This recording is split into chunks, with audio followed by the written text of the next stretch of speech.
Bonjour à tous et bienvenue pour cet épisode numéro 446 du Basket Lab, le laboratoire du jeu. Et aujourd'hui, suite de nos bilans presque fin, mais suite pour l'instant avec les Cleveland Cavaliers, bilan 2025 des Cavs, en compagnie de Rafa de Basket Info. Et puis, comme d'habitude, pour soutenir le podcast, iTunes, Spotify, YouTube, petit like ou petites étoiles. Bienvenue dans le Basket Lab.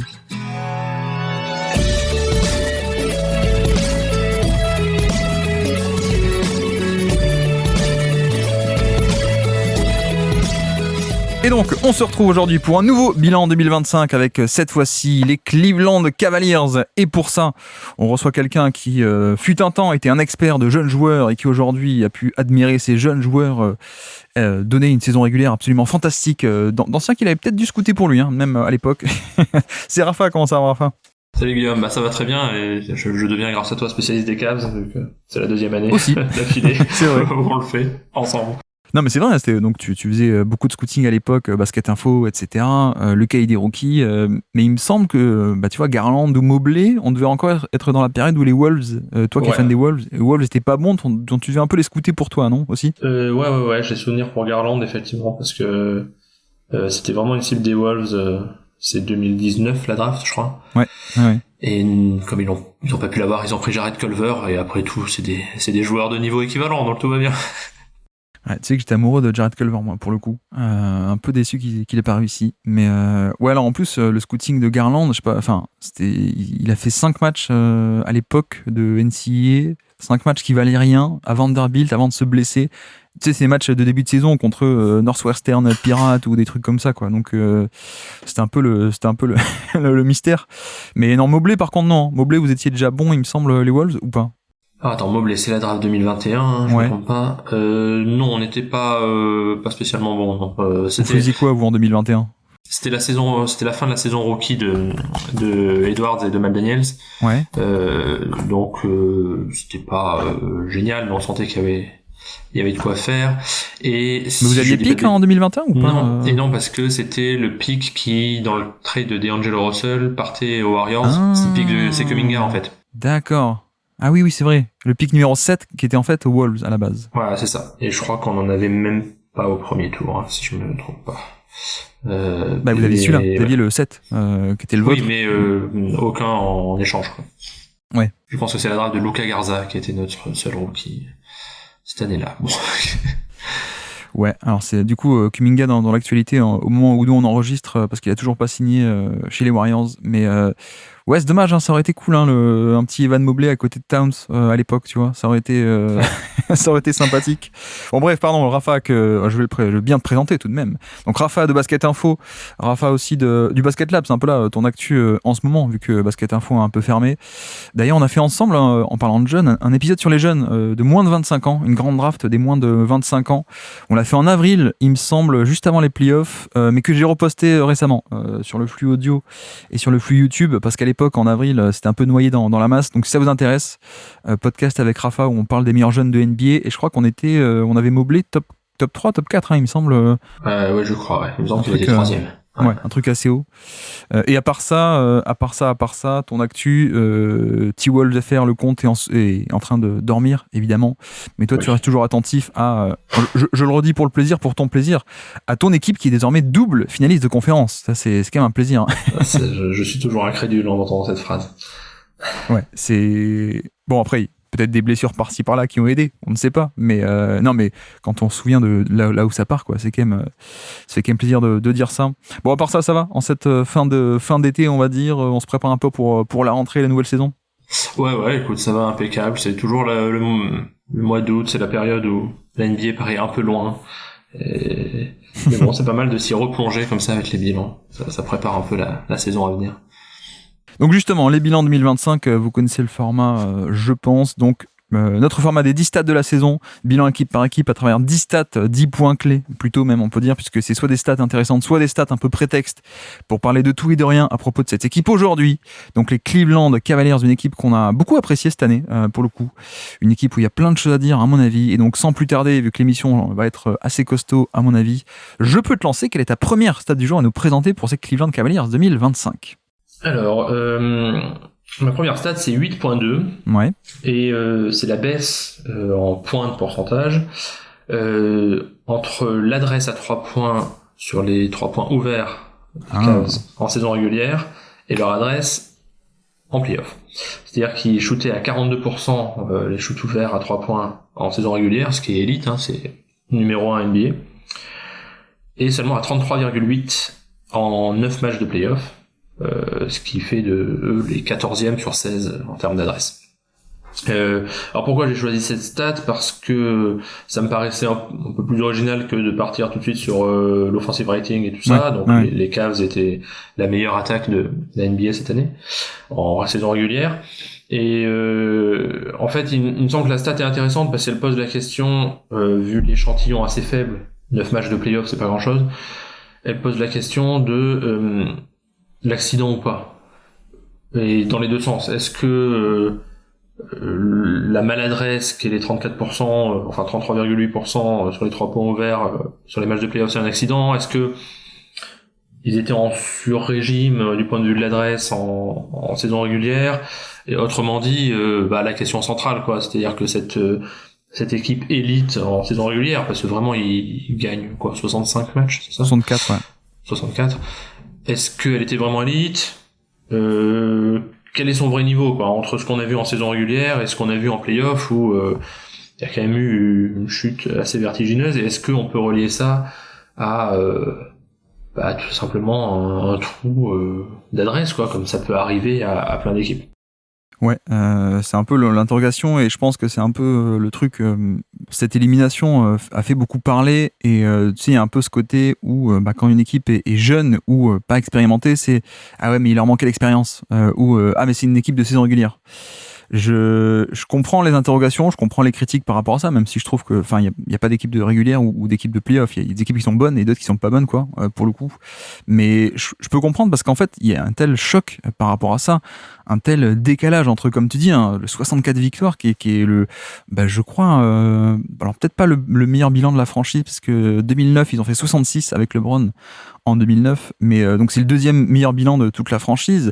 C'est le deuxième bilan de NBA cette année, mais tu vois, parce qu'il y a OKC qui en fait 68, mais clairement, n'importe quelle autre saison, on va dire dans 95% des saisons de l'histoire de la NBA, les Cavs avec 64 auraient été premiers de NBA, quoi. Donc c'est quand même assez faramineux. Et pourtant, ils tombent 4-1 en plus. C'est même pas une série entre guillemets disputée. Ils tombent 4-1 contre des Pacers sympathiques mais surprises, on peut le dire, qui étaient à peine à eux 50 victoires. On va en parler. Mais c'est vrai qu'il y a un peu ce décalage comme ça qui fait dire que ah ouais, non, mais en fait c'était juste une équipe de régulière et on s'attendait à ce que ça chute, etc., etc. Mais tu fais bien de parler du shoot, parce que je pense que ça cristallise un peu tout, et au-delà du côté conversation et débat, pour moi c'est un peu là que c'est joué, tout s'est joué. Et en fait, tu poses aussi la question de à quel point on a un accident négatif sur la série, mais à quel point est-ce qu'on n'était pas un peu en surchauffe aussi en saison, en fait. C'est un peu ça. Oui, mais en même temps, c'est une question à laquelle il est très difficile de répondre, parce que c'est un truc assez subjectif de commentaire, de dire c'est de la surchauffe, c'est pas de la surchauffe. Si on est rationnel, on peut se dire que l'échantillon est tellement plus grand sur la saison régulière que l'accident, c'est les playoffs. Ben ouais. Donc, parce que quand on regarde un peu les stats au tir sur les playoffs, un qui passe complètement à côté et qui lui fait baisser largement la moyenne, c'est Darius Garland. Et on sait que Garland était blessé pendant les playoffs. Il est à 28% à 3 points, à 9 sur 32. Il y a aussi Wade et Okoro qui ont très mal shooté, mais qui ont peu joué. Donovan Mitchell a shooté seulement à 35%, alors qu'en saison régulière, j'ai perdu ma page, il shootait à 40, à 37, pardon. Bon, c'est une petite baisse quand même, vu le volume, ça reste important. Donc là, la question que je pose, je suis pas sûr d'avoir la réponse. Mais je pense que ça peut au moins permettre de relativiser peut-être un peu l'élimination, en se disant s'ils avaient shooté à 38%, peut-être le résultat serait pas tout à fait le même. Alors évidemment, les 6, c'est toujours facile à faire, mais il y avait d'autres problèmes dont on parlera peut-être dans la série contre les Pacers. Mais il me semble en tout cas que c'est une explication possible, et que je peux comprendre le front office qui apparemment s'est dit on va pas tout changer, on va même rien changer du tout, à part Lonzo Ball pour Ty Jerome, parce que notre échantillon de saison régulière est plus intéressant que l'échantillon de playoff. Oui. Mais c'est vrai aussi que c'est toujours un danger de penser comme ça, parce que on a déjà vu des équipes qui disaient comme ça, oui, mais on est tellement bon en saison régulière, il n'y a pas de raison. Et en fait, il y a des raisons parfois. Il y a des raisons qui sont dues au fait que le jeu en playoff est un peu différent, il faut s'adapter, et il faut faire les choses un peu différemment, mais bon, ça, c'est une question, j'ai une autre stat là-dessus, donc je peux pas anticiper. Mais alors après, tu vois, sur le côté, est-ce que en régulière, c'est un peu une surchauffe, le 42% sur les 3 points grand ouvert, hein, c'est ça, c'est les wide open que tu as pris, donc les shoots où il n'y a aucune influence du défenseur, où plus de 6 pieds, il se tient à plus de 6 pieds, pour parler en métrique américaine, justement. Mais non, mais en fait, tu vois, je trouve que, je regarde un peu les années précédentes, à chaque fois, le premier de NBA est à 42%, voire même un peu plus parfois. Donc là-dessus, de ce point de vue-là, c'est pas tant que ça une anomalie. Je trouve, ok, ils sont premiers, d'accord, mais c'est pas comme si, tu vois, il y a une année où on explose tous les compteurs, c'est évidemment 2021, où là, t'as carrément des Clippers à 44%, des Blazers à 43%, Brooklyn aussi à plus de 42%, etc. Bon, c'était l'année particulière où les salles étaient vides, post-Covid, donc tout le monde a bien shooté, on connaît un peu l'histoire. Mais sinon, c'est juste qu'ils sont premiers de NBA. Et de ce point de vue-là, non seulement l'échantillon est gros, mais en plus, je trouve que c'est pas tant que ça une surchauffe. En tout cas, c'est pas une anomalie pour moi. C'est peut-être un scénario, un bon scénario qui s'est déroulé, mais c'est pour moi aussi le fait que t'as joué avec un personnel qui était extrêmement bon en termes de shoot, donc ça me choque absolument pas. Mais par contre, effectivement, j'avais une stat là-dessus, et tu vois, moi j'ai plus que les playoffs, parce que j'ai éliminé un peu la série du premier tour. Moi, j'ai noté carrément, ils étaient à 29% à 3 points sur le deuxième tour. Donc contre les Pacers, 29%, alors que en régulière, non pas sur les wide open, mais sur les 3 points en général, ils étaient à, je sais plus combien j'ai noté, 39% je crois, ou 40%, enfin c'est une des meilleures équipes de NBA en termes de 3 points cette saison. Et bref, donc ça s'est complètement effondré au deuxième tour. Et pour moi, on est un peu obligé de parler de ça. Donc t'as compris, je choisis un peu mon camp, moi, sur quelle est un peu l'anomalie, quel est un peu l'accident. Moi, clairement, mais très clairement, pour moi, l'accident, c'est les playoffs en fait. Et je dis pas que cette équipe n'a pas des faiblesses qu'on a détaillées toute l'année. Je dis pas que cette équipe aurait pu aller au bout facilement. Je pense qu'il y a des problèmes en termes de tactique. On est d'accord. Mais sur cette série, l'histoire contre les Pacers, c'est d'abord et avant tout le 3 points, parce que pendant que eux ne mettaient plus aucun tir, alors que c'était littéralement la meilleure équipe de NBA à 3 points, et c'est devenu la pire, et avec même, tu vois, c'est même pas la pire, et ils en mettent 35 ou 34, quoi. Ils en mettaient 29. Voilà quoi, on n'est même pas juste à la moyenne ou un peu en dessous, c'est un truc abyssal quoi. Donc pour moi la série contre les Pacers c'est surtout ça, sachant que de l'autre côté les Pacers eux ont tout mis, donc c'était une anomalie cette série en termes de réussite à 3 points, eux ils étaient à plus de 41 ou 42% je sais plus, donc voilà, c'est un peu, il y a un peu cette magie noire, on va dire, des Pacers qui font ça à chaque tour de playoff, l'adversaire shootait mal à 3 points et eux ils shootaient bien. En plus, on a le fait que c'est un mini échantillon. Tu vois, on est sur même pas 200 tirs, même pas 200 tentatives de tir sur la série. Après, est-ce que il peut y avoir des explications un peu tactiques ou des raisons autres que le simple hasard? Parce que échantillon petit, il veut dire qu'il n'y a pas le temps de se normaliser, donc le facteur aléatoire est très très grand. En l'occurrence, peut-être, tu vois, c'est peut-être pas, si on recoupe au fur et à mesure, ça fait quand même 2 ans, donc combien, 5, 6, 7 séries de playoffs, je ne sais plus. Peut-être que tu vois l'élément de rythme de jeu des Pacers fait que les mecs étaient fatigués, fait que les mecs étaient plus en rythme pour mettre leurs 3 points. Il y a peut-être ça, peut-être des raisons aussi défensives par rapport à des close-out. C'est quand même une très bonne défense de périmètre, un peu secrète, un peu cachée les Pacers, mais ils l'étaient depuis le mois de janvier. Donc il y a peut-être un peu des raisons. Et là où moi j'ai quand même du mal à dire à des gens qui disent non mais c'est pas du tout aléatoire, c'est la bonne défense des Pacers, c'est juste on conteste les tirs, etc. C'est que pareil, moi je suis allé regarder les wide open, donc les tirs où le défenseur se tient à plus de 6 pieds et donc il n'y a aucune influence du défenseur. Les Cavs sur ces tirs-là ont shooté à 25%. 25 enfin je répète 25% sur les wide open à 3 points. Donc l'argumentaire de non mais c'est pas le hasard, c'est la défense des Pacers, c'est contester des tirs, c'est la magie le pouvoir de l'amitié de ces Pacers. Bon, en partie, mais pas que, il y a aussi un élément aléatoire qui est immense. Quand t'as la meilleure équipe de NBA à 3 points qui mettait 42% de ses 3 points grands ouverts parce que c'est la meilleure équipe en termes de qualité de 3 points qui d'un coup en met 25. pour moi, c'est pas totalement. Il y a une partie aléatoire qui a été énorme, mais qui aussi est possible quand on a de petits échantillons. Donc, c'est pour ça que les séries de playoffs, il peut y avoir des surprises, parce que justement, ça se joue pas sur 1000 tentatives, 2000 et sur 40 matchs. Ça se joue sur 5, 6, 7. Quoi. Donc, c'est ce genre d'accident, un peu accident, petit échantillon, peut arriver.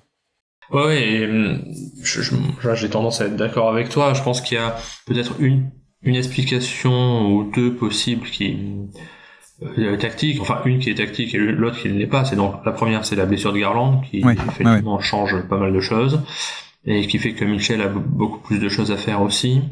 Et la deuxième, et qui est un truc finalement assez classique dans toute série, c'est le fait que les Pacers ont parié sur les points faibles des Cavs dans la rotation et ont laissé ouvert beaucoup plus les joueurs un peu moins fiables, hein, donc Okoro, Wade qui a pas beaucoup joué mais quand même un tout petit peu, et qui ont parié sur le fait qu'ils allaient shooter, et bon, forcément ça joue un peu. Et puis il y a aussi le fait que Ty Jerome a été abominable sur cette série.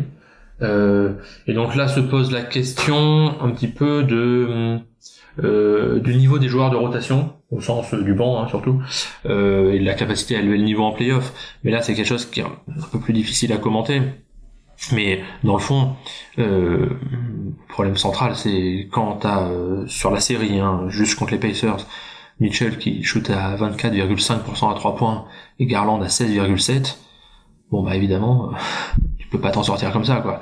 Et alors c'est en partie de l'accident, forcément, c'est en partie de la blessure pour Garland, et je pense que pour Mitchell c'est en partie le fait que les défenses étaient beaucoup plus agressives sur lui, parce que les Pacers se permettaient de laisser ouvert d'autres joueurs, hein, en choisissant leur poison, comme on dit. Oui, et sur ce côté-là, laisser ouvert des joueurs, d'accord, mais tu vois, même Max Strus, sur les grands ouverts sur cette série, 2/8.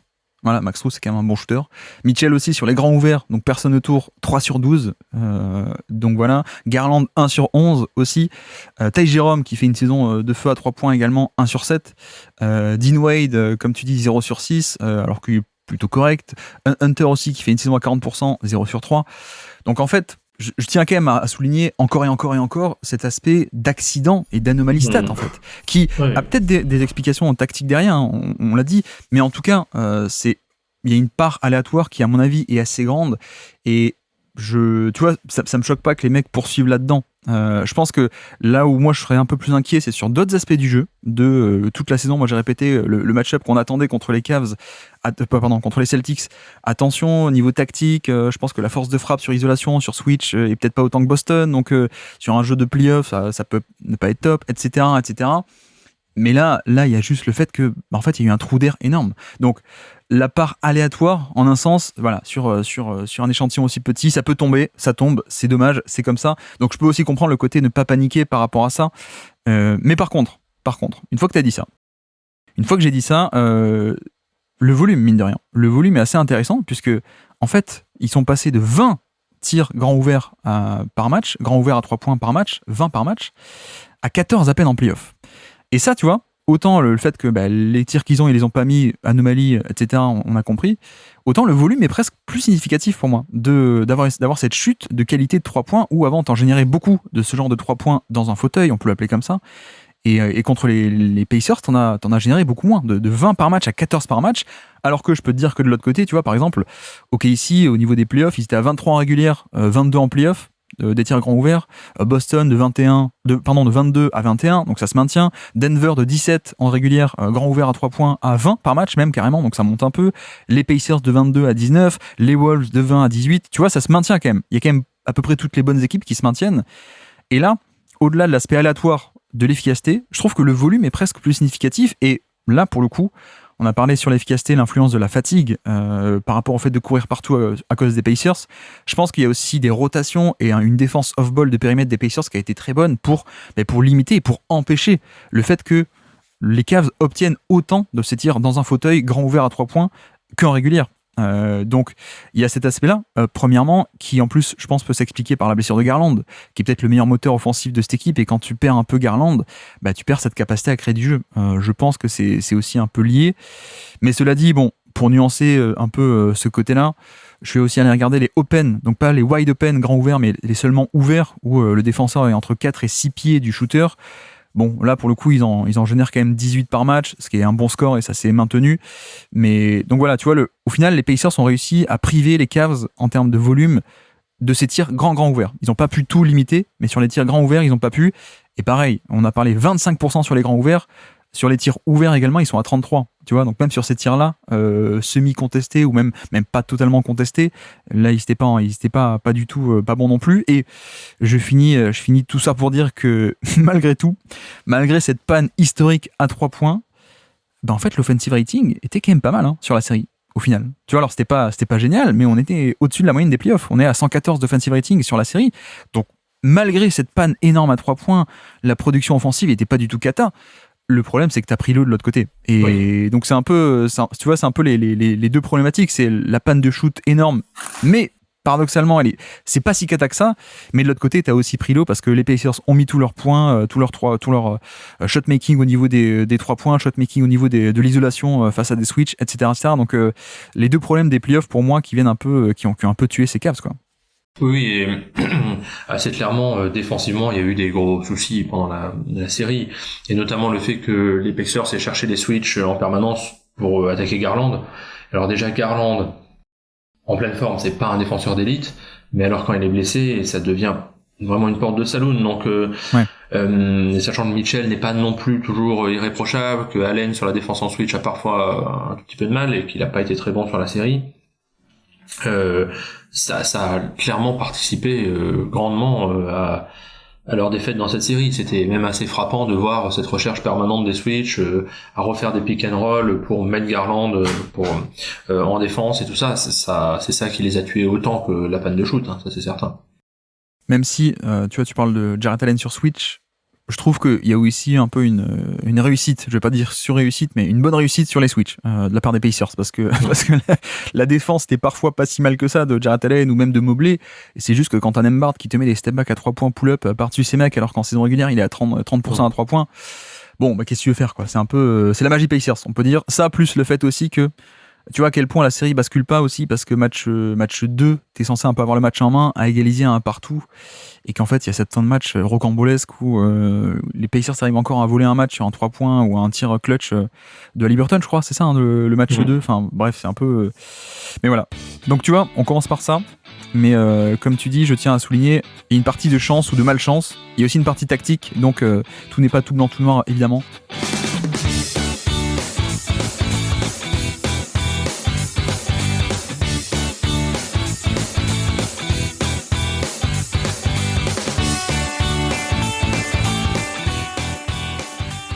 Tiens, je peux caler ma première stat du jour, moi, si tu veux bien. Moi, j'étais très simple, pour le coup. Moi, c'était au niveau de l'attaque. 122,5, donc l'offensive rating, qui est donc le premier de NBA. Sachant que l'an passé, ils n'étaient pas premiers, ils n'étaient pas cinquième, ils étaient 18e. Donc, en fait, on a un jump assez faramineux en termes d'attaque, de production offensive, que je pense que cette hausse de production offensive a surpris beaucoup de monde, à mon avis. Moi, pour le coup, même moi qui étais très fan de Kenny Atkinson, je pensais qu'il y aurait une hausse, mais je pensais pas que ça se concrétiserait en carrément la meilleure attaque de NBA. Et pourtant, c'est ce qu'on a eu. Et ce qui est intéressant, c'est que la défense n'a pas trop bougé dans le même temps, de 6e à 8e. Voilà, c'est exactement la même chose. D'ailleurs, en termes de chiffres bruts, je crois que c'est à peu près la même chose. Mais ce qui fait que, tu vois, le net rating, même défense, mais une attaque bien meilleure, de 18e à première de NBA, le net rating différentiel attaque-défense fait que tu passes de plus 2 à peine par 100 possessions, ce qui est assez banal comme différentiel, à finalement plus 10 quasiment. Ils rentrent dans le club des quasiment, ils sont à 9,8, mais allez, moi je leur donne. Ils entrent dans le club des plus 10 points par 100 possessions, ce qui est un peu la barre symbolique sur une saison, de faire ça sur une saison. C'est des équipes d'élite, quoi. Il y en a par décennie, il y en a une poignée qui le font. Bon, la anomalie de l'histoire, il y en a 3 en même temps qui le font. Il y a OKC, il y a Boston et il y a les Cavs. Les 3 le font en même temps. Mais voilà, d'habitude, avec ce score-là, parfois, t'es premier de NBA et il y en a pas tant que ça. Il y a pas 20 équipes ou 10 équipes, même sur une décennie, qui font du plus 10, quoi. Donc, c'est quand même une saison assez fantastique, portée par l'attaque. Mais cela dit, je ne sais pas si tu te souviens, mais l'an passé, on avait quand même bien souligné à quel point l'attaque était un peu une année off, offensivement. Donc, en fait, si on remonte à 2023, non pas 24, mais 23, il y a 2 ans, ils étaient déjà la 7e attaque de NBA. Donc en fait, je sais pas si tu vois ce que je veux dire, mais il y a un aspect tactique avec Kenny Atkinson, il y a le retour de Garland, évidemment, mais de suite, ça fait un peu moins sensationnaliste quand on dit ils étaient 7e, ils sont passés premiers.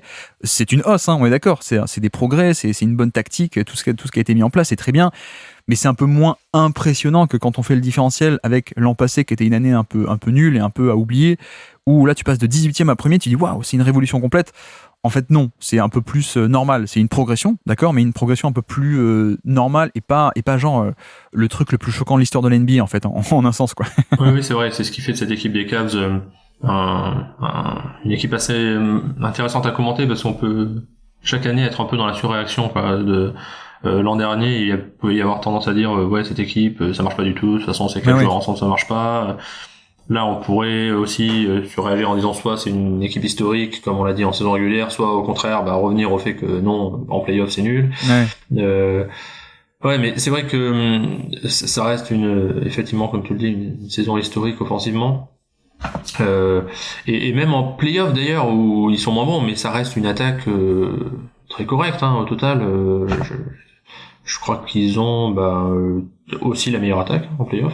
Ils ont éclaté le Miami comme pas possible au premier tour. Ouais. Bon, après, est-ce que ça compte? Et même contre les Pacers, on a dit, même sans l'adresse, ils étaient à peu près au niveau de la moyenne. C'est dire le niveau de jeu du reste, quoi. Ouais, oui, offensive rating 124.3 en playoff. Bon, largement la première. Bon, effectivement, ça aide de jouer Miami. Et alors, quand on regarde plus en détail, l'amélioration, elle se fait complètement sur le demi-terrain, où ils passent de la 18e à la première place, et c'est vrai que l'an dernier ils étaient assez faibles sur demi-terrain, et là ils ont explosé les compteurs, ils sont à 105.9 offensive rating sur demi-terrain, ce qui est vraiment très très très élevé, alors que en transition ou ailleurs ils sont pas améliorés plus que ça. Ils en font même un peu moins qu'avant des contre-attaques en termes de fréquence. Ouais. Donc ouais.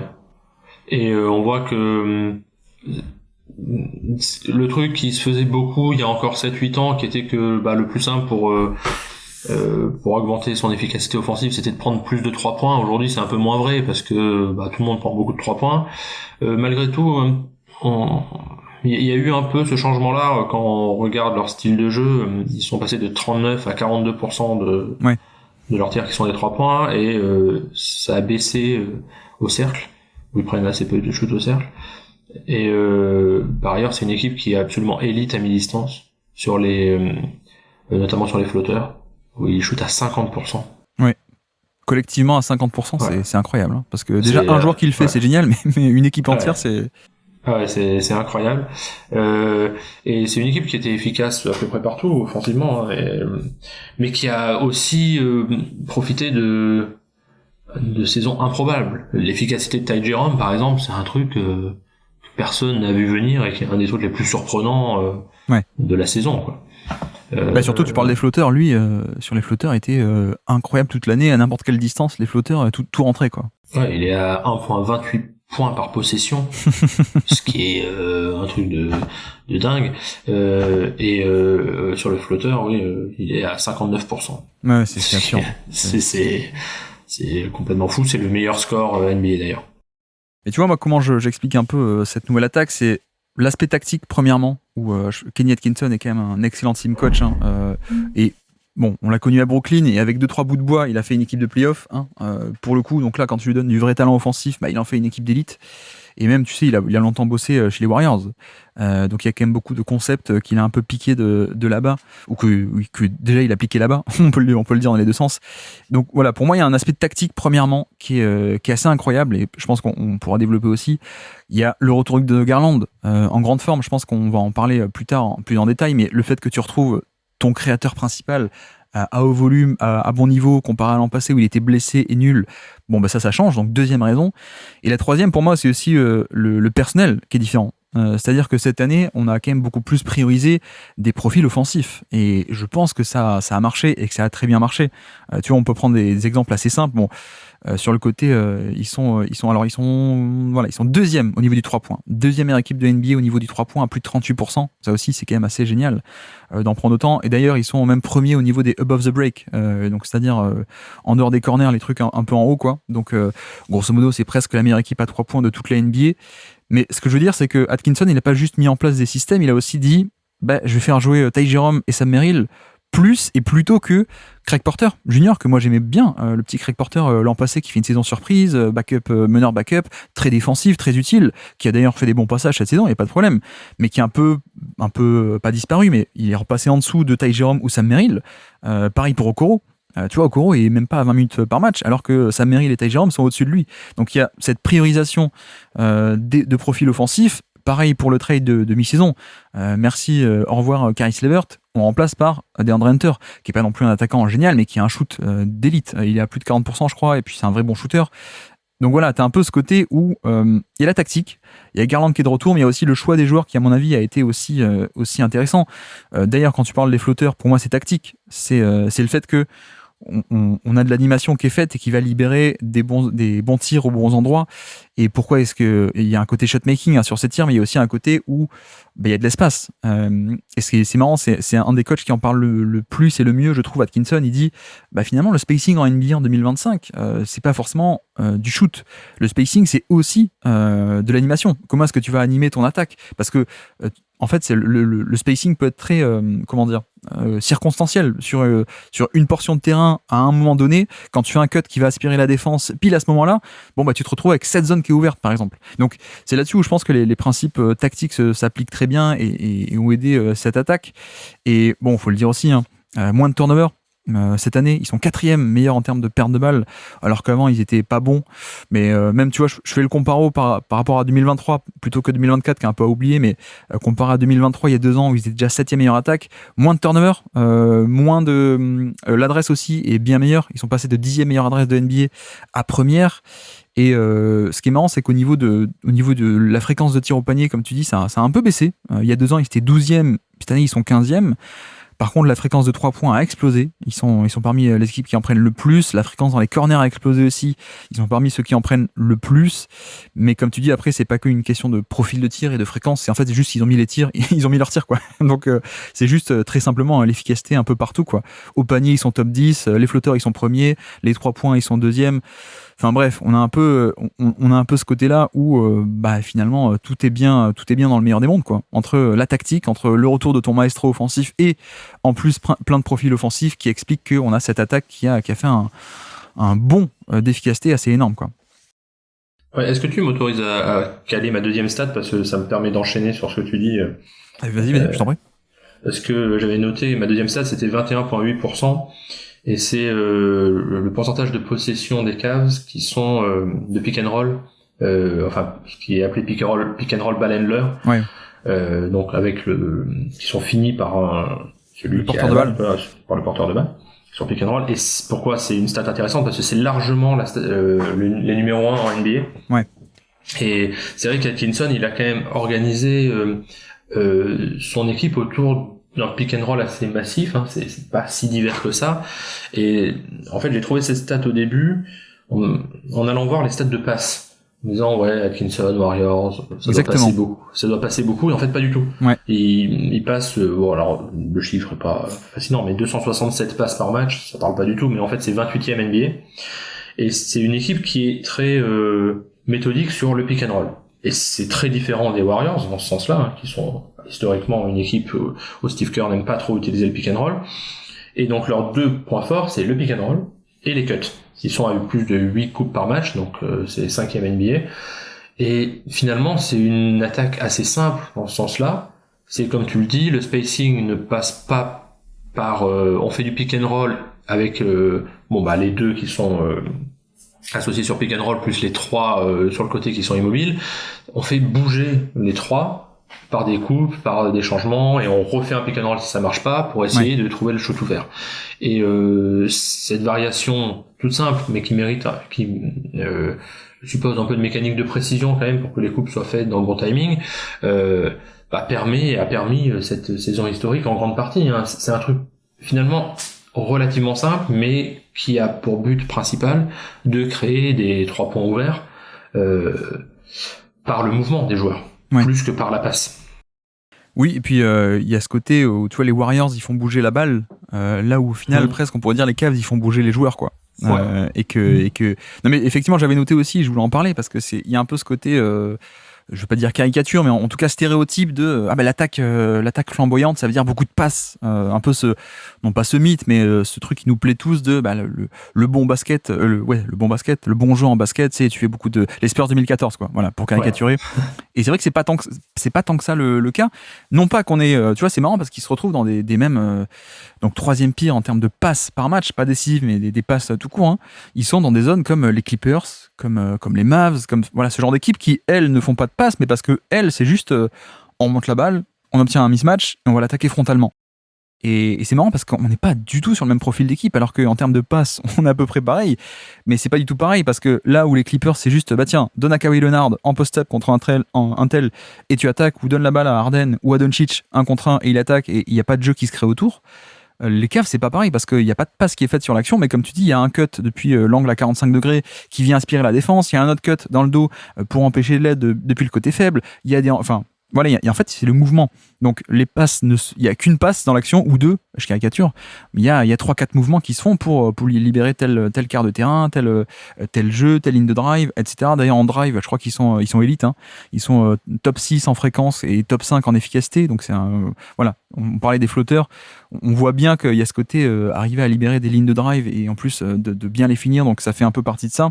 Mais tu vois, paradoxalement, pour continuer dans ce paradoxe du passing et de cette équipe des Cavs, c'est une belle attaque qui ne fait pas beaucoup de passes, mais ils ont beau être 28e sur 30 en termes de passes par match, ils sont 9e en assist, tu vois, 9e en assist, 8e en potentiel assist même, donc quand on compte aussi les paniers qui ne sont pas rentrés sur des passes qui auraient pu être décisives, donc ils sont même 7e en termes de points créés sur des assists. Donc, tu vois, on continue à dérouler, hein, mais c'est un peu, c'est paradoxal hein, de faire aussi peu de passes au total, mais avec d'aussi bons résultats en termes de passes décisives et de création de jeu pour autrui. Ils sont même 6e au niveau des secondary assists. Donc, tu sais, c'est les fameuses, c'est l'avant-dernière passe, hein, la hockey assist, parfois on l'appelle aussi. Donc, 6e, mais carrément en secondary assist. Et ce qui fait que NBA.com a un peu un truc qu'ils appellent le assisted to passing adjusted percentage. Bref, on s'en fiche. Grosso modo, c'est à quel point est-ce que tu fais tes passes, ton pourcentage pardon, je recommence. À quel point il y a des passes, parmi toutes tes passes, il y a des passes qui donnent des assists, des lancers francs ou des hockey assists, donc des passes secondaires. Donc à quel point est-ce que quand tu fais des passes, ces passes-là sont des passes banales juste pour faire tourner la balle ou sont des passes un peu clés, on pourrait dire, tu vois, des passes qui donnent une assist, des lancers francs ou création de décalage hockey assist. Et en fait, c'est la 2e meilleure équipe de NBA de ce point de vue-là, sur cette stat un peu ajustée. Donc, t'as ce contraste assez énorme entre 3e pire en termes de nombre de passes par match. Donc, le ballon tourne pas beaucoup, c'est les hommes qui bougent beaucoup. Mais par contre, il y a un peu ce côté clé et décisif de la passe qui fait mouche à chaque fois, quoi. 2e meilleur en termes de à quel point leurs passes font fructifier et donnent des points, quoi. Pardon, j'arrive plus à parler. Oui, et d'ailleurs, ça, c'est logique par rapport au stade de turnover. Ils perdent assez peu de ballons. Exactement. Je crois qu'ils sont 4e meilleure équipe en termes de turnover, pourcentage, 13%. Ouais. Donc c'est une équipe qui est propre, avant tout. Oui. Et oui, normalement il y a une corrélation, il me semble, je suis pas allé faire l'étude, mais entre le nombre de passes et le nombre de turnovers. Oui. Une équipe qui passe beaucoup la balle, a priori, va aussi beaucoup la perdre, puisque c'est plus risqué. La corrélation existe aussi beaucoup chez les joueurs. Les mecs qui font pas de passes, ils font moins de turnover aussi. Donc c'est vers moitié vide à moitié plein, quoi. Mais là, tu vois, ils font peu de turnover, alors que je te dis, ils font quand même des passes qui arrivent au bout, quoi. Des assists, des lancers francs. Donc il y a ce côté très chirurgical. Et j'aime beaucoup ce petit truc sur le passing des Cavs. Mais pour revenir aussi à ta stat sur les pick and roll, je pense que le retour de Garland aussi fait du bien de ce point de vue-là, parce qu'il y a l'espace, il y a l'animation, mais quand en plus tes porteurs de balle c'est Garland et Mitchell, c'est comme ça que tu arrives à une uber efficacité, parce que tu l'as pas dit, ils sont premiers en fréquence, mais ils sont aussi 2e en efficacité de pick and roll, de porteurs de balle. D'ailleurs, je peux dire ma 2e stat du jour, moi, qui était un peu liée, si tu me permets, qui était 6,2. C'est le nombre d'isolations par match, justement. C'est que 22e. Donc tu vois, il y a un peu ce contraste entre là encore, les équipes qui d'habitude font peu de passes par match, c'est parce que ça attaque frontalement. Donc il n'y a pas besoin de faire 10 000 passes, c'est juste donne la balle à Kawhi, il attaque, isolation, je donne la balle à Doncic à Dallas, il attaque, isolation, etc., etc. Et là, c'est pas le cas. Là, on a encore une fois un côté anomalie par rapport à ce registre d'équipes qui font peu de passes par match. Donc ils sont 22e en fait, 22e sur 30 en termes de fréquence d'isolation de 1 contre 1. C'est peu et c'est à mettre en contraste avec, tu l'as dit, la fréquence de pick and roll qui est géniale. D'ailleurs, au porteur de balle, je rajoute aussi le rollman aussi, je crois que tu n'en as pas parlé, mais au niveau donc le poseur d'écran, pas que le porteur de balle, mais le poseur d'écran, 7,7 possessions par match terminées par le poseur d'écran, que ce soit pick and pop ou pick and roll, 5e de NBA, là encore, donc élite en fréquence, et également 2e en efficacité. Donc le pick and roll, grosso modo, est fantastique. Mais pourquoi je voulais parler un peu de l'isolation, tu vois, au-delà de côté fun fact et contraste par rapport aux Clippers ou Dallas, c'est quid du switch en fait. Pour moi, c'est un peu ça le point principal tactiquement. J'en ai un peu parlé toute la saison sur l'hebdo. Dès qu'on avait des gros matchs, c'était un peu la problématique. Le match à Boston, le tout premier, quand ils mettent fin à la série d'invincibilité des Cavs, c'est un peu ça. Mais tous les affrontements contre Boston, les affrontements contre les OKC aussi, notamment le deuxième fin janvier ou mi-janvier, je sais plus. Mais tu vois, il y a un peu ce côté où on a dit des stats géniales sur pick and roll. Le porteur de balle, le poseur d'écran, c'est efficace, il y en a des tonnes. Mais qu'est-ce que tu fais en playoff quand tu arrives et qu'en face, tu n'as pas ce pick and roll parce que ça switch? Et pour moi, c'est un peu ça la grande question par rapport à eux. Moi, c'est pas un côté équipe playoff versus équipe régulière et ce côté, c'est comme quand on dit lui c'est un gagnant, lui c'est pas un gagnant quoi. Genre Harden c'est pas un gagnant ou Karl Malone ou des mecs comme ça quoi. Pour moi, il y a pas par nature des joueurs qui sont des winners ou des losers. Par contre, d'un point de vue tactique, ma limite tactique sur eux, ou en tout cas mon doute plutôt, c'est pas une limite, c'est un doute, c'est quelle est leur force de frappe? Parce qu'ils font peu d'isolation et également ils en font peu parce que quand ils en font, en termes d'efficacité, ils sont aussi 22e. Donc ils sont dernier tiers de NBA en termes d'efficacité sur l'isolation, le 1 contre 1, au milieu d'équipes un peu plus banales, tu vois, comme Orlando, comme Détroit, comme Houston. Donc en fait, on pense à ces Cavs comme une attaque formidable, alors qu'en fait, en termes de création pure, création de 1 contre 1, création frontale lorsqu'il faut, ils sont dans une catégorie d'équipes où on dit tiens les Rockets ça manque de création, tiens les Orlando ça manque de création, Détroit ça manque un peu de création, et en fait ils sont dans ce chapeau là. Donc tout ça pourquoi? Parce pour dire que c'est un peu ce qui s'est passé contre les Pacers parfois, des switches qui faisaient que le pick and roll n'était plus là, donc les lignes de drive n'étaient plus là, le pick and pop n'était plus là, le roll n'était plus là, et je sais pas ce que t'en penses, mais moi ça reste encore pour l'an prochain l'interrogation pour moi sur ces Cavs, c'est à quel point ils vont pouvoir passer les tours en playoff, parce que une fois que tu arrives sur une défense qui en face de toi va switcher, et même les Knicks font du switch en playoff, donc même eux avec 4 ils le font, est-ce que tu vas être capable de punir, et est-ce que tu auras cette force de frappe en fait de 1 contre 1 pour passer des tours et pour passer outre le côté mince on n'a plus nos pick and roll quoi. Oui, et d'ailleurs on voit bien ce que ça devient à peu près à chaque fois en playoff, c'est que c'est Donovan Mitchell qui se retrouve à jouer un peu en isolation parce que c'est la seule solution viable, et finalement il s'épuise un peu aussi à ça. Les 2 dernières années de playoff, son usage percentage a augmenté de 3 points à chaque fois, alors qu'il est déjà très haut, hein. Il se retrouve à 35,1 l'an dernier, 35,7 cette année.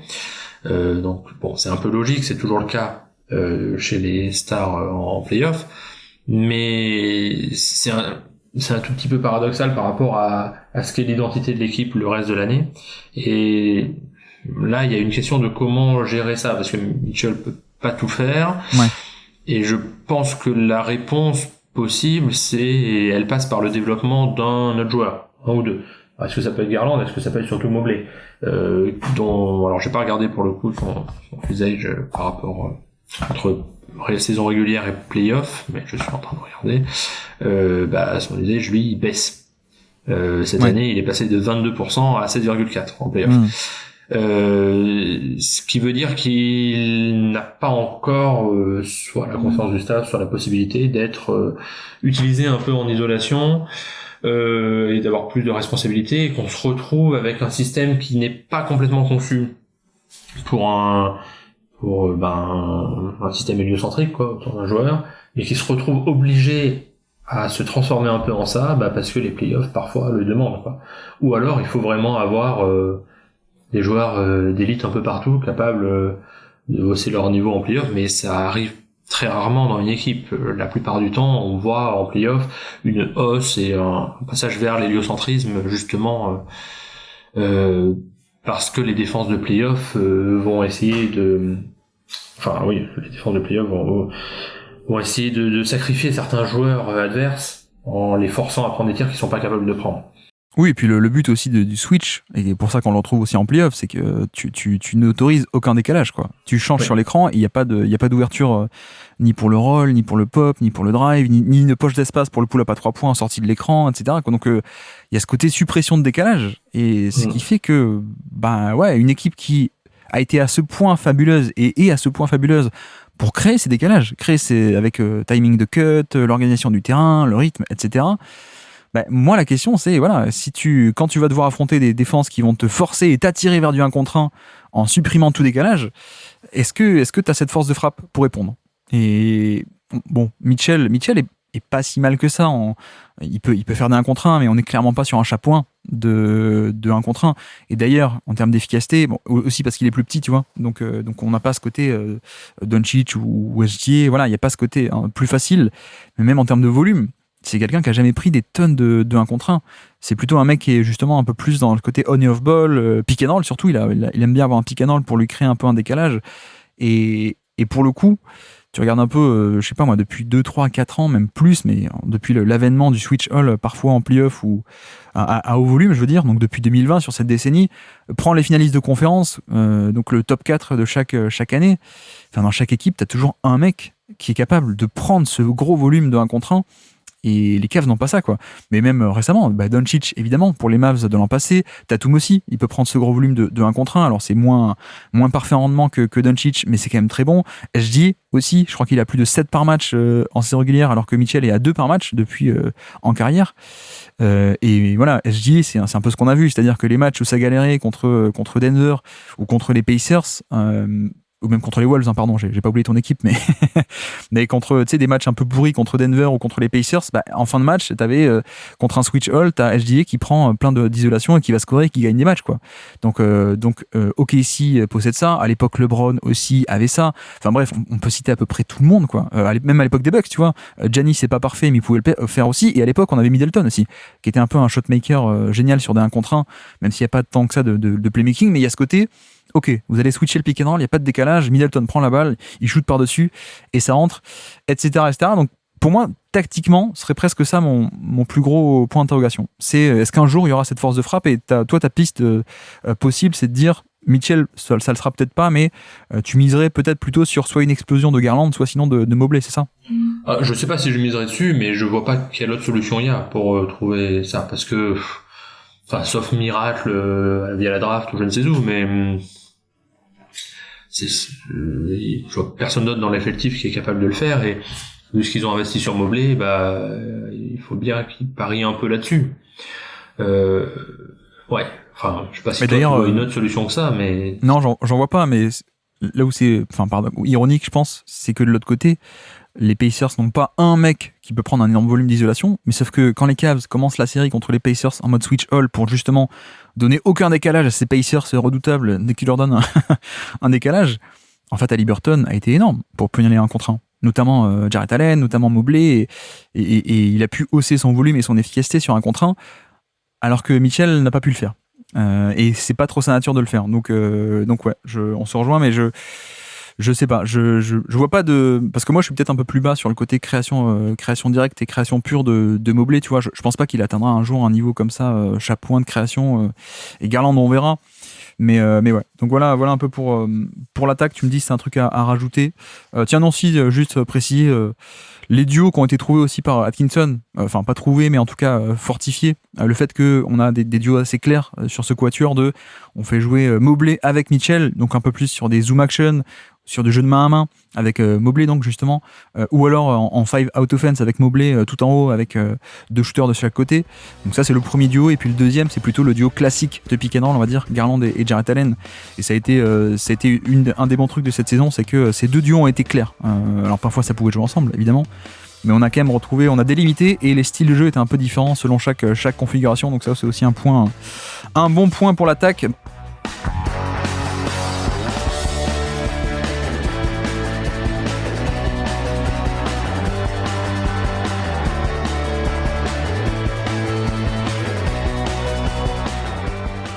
ta troisième stat du jour à nous présenter pour ces Cavs 2025.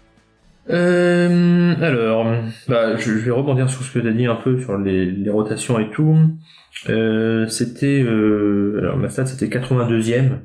Alors c'est pas une stat très compliquée, mais 82e c'est le temps de jeu du joueur le plus utilisé de l'équipe, c'est Donovan Mitchell. 82e temps de jeu NBA en saison régulière. Garland est 89e, Mobley 91e. Et pourquoi cette stat? Parce que c'est pas beaucoup. Il joue 30-31 minutes par match. Et c'est très bien, parce que ça permet de reposer un peu les titulaires, c'est toujours utile dans une si longue saison. Mais ce qui m'interroge un peu, c'est que en play-off, c'est un peu la même chose. Alors ça monte de 1 ou 2 minutes, mais au total, les titulaires jouent comme ça 32-33 minutes. Et petite interrogation de ma part sur le bien fondé de garder ce système qui est très bien, très collectif, très sympa. Mais quand arrivent les playoffs, est-ce qu'il faut pas être plutôt à 38-39 minutes, quoi. Autrement dit, est-ce que c'est une bonne idée de parier autant sur la profondeur d'effectifs et de donner, par exemple, 83 minutes de jeu à Isaac Okoro sur la série contre les Pacers ou 90 minutes à Dean Wade, quoi. Est-ce que Evan Mobley n'ait que 45 minutes de jeu en plus par rapport à Dean Wade sur la série contre les Pacers, sur l'ensemble de la série, ça m'interroge un peu sur la façon dont Atkinson pense ses rotations en play-off. Je vois l'idée, on peut répondre, on avait un peu parlé tout à l'heure que le style de jeu des Pacers est tellement fatigant qu'il faut de la rotation pour pas épuiser les titulaires. Malgré tout, je sais pas, je me demande quand même s'il n'y a pas là un des pièges qui peut exister. Alors j'ai pas là d'exemple en tête forcément, mais qui peut exister dans certaines équipes qui ont un effectif de 10, 11 joueurs, qui ont ce côté collectif très positif durant toute la saison régulière. Et il me semble que parfois des coachs ont du mal à sacrifier cette profondeur en disant mais là c'est les playoffs et il est temps de faire jouer les 5 meilleurs et de les faire jouer 39-40 minutes, quoi. Un peu l'inverse du côté Thibodeau. L'anti-Thibodeau. Voilà, l'anti-Thibodeau, exactement. Et Steve Kerr peut avoir cette légère tendance-là parfois. À se dire là c'est une bonne idée de faire jouer Quinton Post 15 minutes. Et peut-être, mais pas sûr quand même, qu'on voit ce que ça donne. Darvin Ham aussi, qui s'est fait taper sur les doigts par LeBron et Davis parce qu'il les faisait jouer pas assez. Voilà, et du coup J.J. Redick a décidé de faire jouer 48 minutes titulaire, ce qui est pour le coup un petit peu too much. Mais bon, alors c'est une interrogation que je laisse en suspens parce que on peut se dire que il y avait au premier tour le Heat, c'est ça, donc c'était possible de faire tourner, et au deuxième tour une équipe dont le style de jeu nécessite sans doute de pas faire jouer 45 minutes tes stars. Mais malgré tout, je me demande s'il y a pas un petit quelque chose ici. C'était un peu ma nuance, les stats globales de playoff, il y a beaucoup de garbage time, sans doute face au Heat, où je crois que le différentiel, Simon en avait parlé dans le bilan de Miami, mais le différentiel est un différentiel record entre deux équipes. Donc les matchs étaient pliés très tôt. Et tu vois, je suis allé vérifier, finalement, Mitchell, il fait 33 minutes, 35, 37. Il y a le match 4 qui est plié d'avance.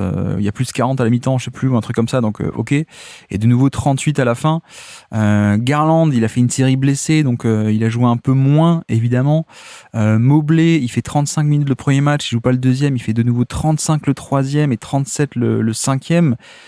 Au final, je me dis, c'est quand même moins pire que les chiffres les moyennes, quoi, de playoff. Au final, où tu vois, la moitié des matchs, c'était contre Miami, et voilà. Mais je te rejoins quand même sur un aspect je suis d'accord, un peu comme Steve Kerr, et ses équipes des Warriors, où, il y a une belle profondeur et beaucoup de profils très différents.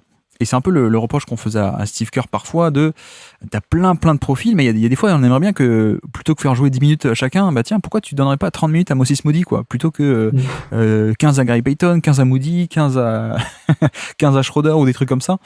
Et là j'ai un peu l'impression que c'est pareil avec les Cavs, et c'est vers moitié plein vers moitié vide, parce que parce qu'il y a plein de profils, ne serait-ce que sur le poste d'ailier, tu vois, t'as Max Strus, tu as DeAndre Hunter, techniquement, poste 3, t'as aussi Isaac Okoro, qui peut jouer sur ce poste 3, tu as aussi Dean Wade, qui a démarré certains matchs cette saison, notamment les 2 affrontements contre OKC, il démarrait au poste 3, et c'est lui-même qui défendait HDI en match-up principal. Donc, le verre moitié plein, on peut dire, c'est qu'il y a plein de profils différents. Vers à moitié vide, c'est on dit, ah ouais, mais il n'y a aucun gros titulaire, quoi, pour le coup.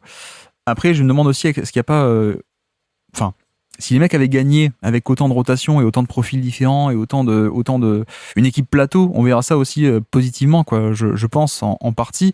En même temps, ils n'ont pas gagné. Et peut-être qu'ils n'ont pas gagné aussi parce que, comme tu dis, les stars ont peut-être pas assez joué. Mais on a parlé de l'efficacité au shoot. Enfin, là encore, c'est encore une campagne de playoff qui est affectée par les blessures, quoi. Et des blessures de stars sur Mobley et Garland, quoi. Là, ça aussi, c'est rageant, quoi. Oui, mais je trouve que ça pose aussi la question qu'on avait posée l'an dernier, qui est que le système d'Atkinson a aussi consisté en faisant jouer par paire les 4 stars là. Ouais. Que finalement on n'a toujours pas la réponse à la question qui est est-ce qu'ils sont complètement compatibles à 4 ? Est-ce que ça marche si bien à 4 ? Est-ce qu'on peut faire jouer les 4 40 minutes ensemble ? Et en raison des blessures et en raison de cette réticence à leur donner trop de temps de jeu, on n'a pas complètement la réponse non plus, et ça, plus qu'on disait du système offensif, ça pose vraiment la question du plafond de ce système mis en place par Atkinson. Est-ce qu'il n'a pas complètement rentabilisé ce qu'il avait en saison régulière, mais que cette rentabilité-là, en play-off, il y a des petits trucs, et notamment les changements dans les défenses, avec la défense en switch, plus la nécessité de faire jouer tout simplement tes meilleurs joueurs tout le temps ou presque. Est-ce que là, ça crée pas un plafond de verre de fait à cause de l'effectif, et pas plus qu'à cause d'Atkinson lui-même? Tu veux dire, il y a un côté où c'est très sympa en régulière de stagger, quoi, de décaler un peu les minutes pour qu'on a 20 minutes de tel duo, 20 minutes de tel duo. J'exagère, mais qu'une fois arrivé en playoff, tu peux pas trop décaler, quoi. T'es un peu obligé de faire jouer tes meilleurs joueurs, quoi. Ouais, il y a un côté presque éthique dans cette organisation de saison régulière. Tout le monde aime ça, c'est collectif. On fait jouer 10 joueurs plus de 15 ou 20 minutes. Et on a un système avec beaucoup de mouvements et tout ça. Mais dans quelle mesure cette éthique collective ne se heurte pas au plafond des playoffs, qui est un truc un peu plus brut aussi, en un sens. Ouais. Brut au sens où là c'est le talent qui fait la différence, et aussi la capacité de tes 3-4 meilleurs joueurs à s'améliorer les uns les autres, et à être complémentaires les uns avec les autres. Mais je serais pas capable de trancher encore complètement. Mais il me semble que cette saison ne fait que reposer la question, en un sens. Ouais, et je suis en train de... Mince, j'ai perdu ma page, mais cette année, je peux te dire au niveau des... D'ailleurs, c'est bizarre parce qu'au niveau des line-up, ils ont pas un gros line-up, en fait. Parce que le Quatuor a joué beaucoup ensemble, mais à chaque fois avec quelqu'un de différent. C'est-à-dire qu'on a 500 minutes pour le line-up le plus utilisé, ce qui est pas beaucoup, hein.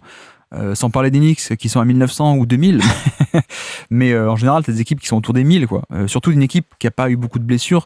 En général il y a un 5 de départ, tu vois, qui est à 1000 possessions jouées ensemble, 1200, etc. Bon, Max Strus a été blessé une partie de l'année aussi, donc ça rentre en compte. Mais t'as 500 possessions avec Max Strus en 5e larron, t'as 400 possessions avec Dean Wade en 5e larron, t'as 300 et quelques avec Okoro, t'en as encore 100 avec Caris LeVert. Donc voilà. Et pour le coup, le Quatuor pour cette année, donc c'est ici, pardon, on est à 9 de net rating, quasiment 10. Ensemble, ils sont à 10, sachant que au-dessus, on a qui ? On a au même niveau, en fait, on a le duo Jarrett Allen et Garland qui sont également au même niveau de net rating. Et le duo aussi Mitchell-Mobley qui sont pareils au même niveau de net rating. Donc en fait, je sais pas comment est-ce qu'on doit voir ça, mais ça vient totalement à appuyer ton propos de... Les deux duos, chacun de leur côté, fonctionnent très bien, plus 10 de net rating, et surtout la production offensive, hein, c'est surtout l'attaque qui nous intéresse ici, mais la défense tient aussi, parce qu'à chaque fois tu as un pivot dans chaque line-up, c'est pour ça que je parle de net rating exceptionnellement, parce que tu as une star offensive et une star défensive. Bref, donc les deux duos marchent bien, mais tu voudrais presque que le Quatuor marche encore mieux que seulement quand tu as tel duo ou tel duo. Or là, le Quatuor des 4 ensemble est finalement au même niveau seulement que le duo numéro 1 ou le duo numéro 2. Et le Quatuor en playoff est à moins 13 de net rating en 154 minutes. Bon, c'est pas un gros échantillon. Pas un gros échantillon, le shoot, etc. Ouais, voilà. Non, mais la question se pose. La question se pose et par rapport à ça, je suis assez d'accord. Je suis assez d'accord. Je peux donner c'est quand même ma troisième, c'est ça? Troisième stade du jour, il me semble. Bah, très simple, hein, moi je vais partir 104. 104, c'est un true shooting plus, donc une efficacité true shooting et plus, c'est relatif à la moyenne. Plus 4% d'efficacité pour notre ami Darius Garland. Faire un peu le point sur son année, puisqu'on a dit un peu une saison du rebond. L'an passé, il était à moins 3% relatif à la moyenne, donc c'est pas non plus inefficace, mais on est un peu en dessous de la moyenne. Donc de moins 3, on passe à plus 4. Donc tu vois, il y a quand même un saut qualitatif d'efficacité, sachant que ça monte un peu à 3 points, de 37 à 40%. Donc ça c'est bien, mais surtout le drive en fait. C'est surtout sur drive qu'on a retrouvé un bon Garland. C'est-à-dire que drive, l'an passé, on était à 1 point par tir tenté. Les lay-up, les flotteurs, mais aussi les lancers francs. 1 point par tir tenté, c'est monté à 1,20 cette année. Les chiffres, on les connaît pas trop, donc je peux vous dire à quoi ça correspond. Sur les gros drivers, l'an passé, il était antépénultième, 53e sur 55 gros drivers l'an passé. Donc voilà, quasiment le pire de NBA. Cette année, sa perf correspond au 16e meilleur score sur 51. Je vais encore reformuler. Il est passé du 3e centile chez les gros drivers au 70e centile. Donc en fait, on a retrouvé un bon Garland. Et ce dont on parlait aussi l'an passé, c'était la blessure.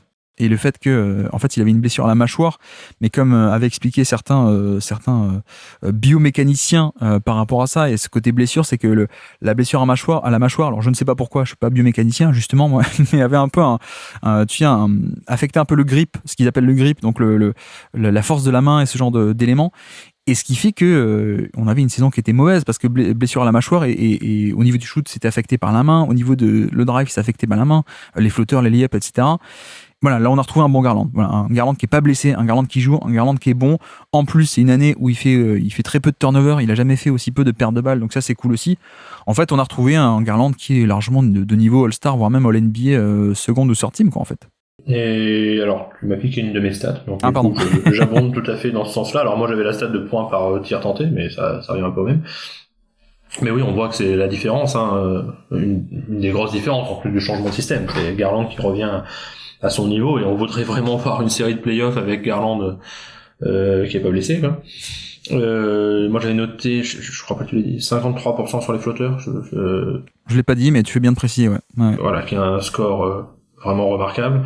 53% à 2 points, ce qui est aussi son meilleur score en carrière. Ouais.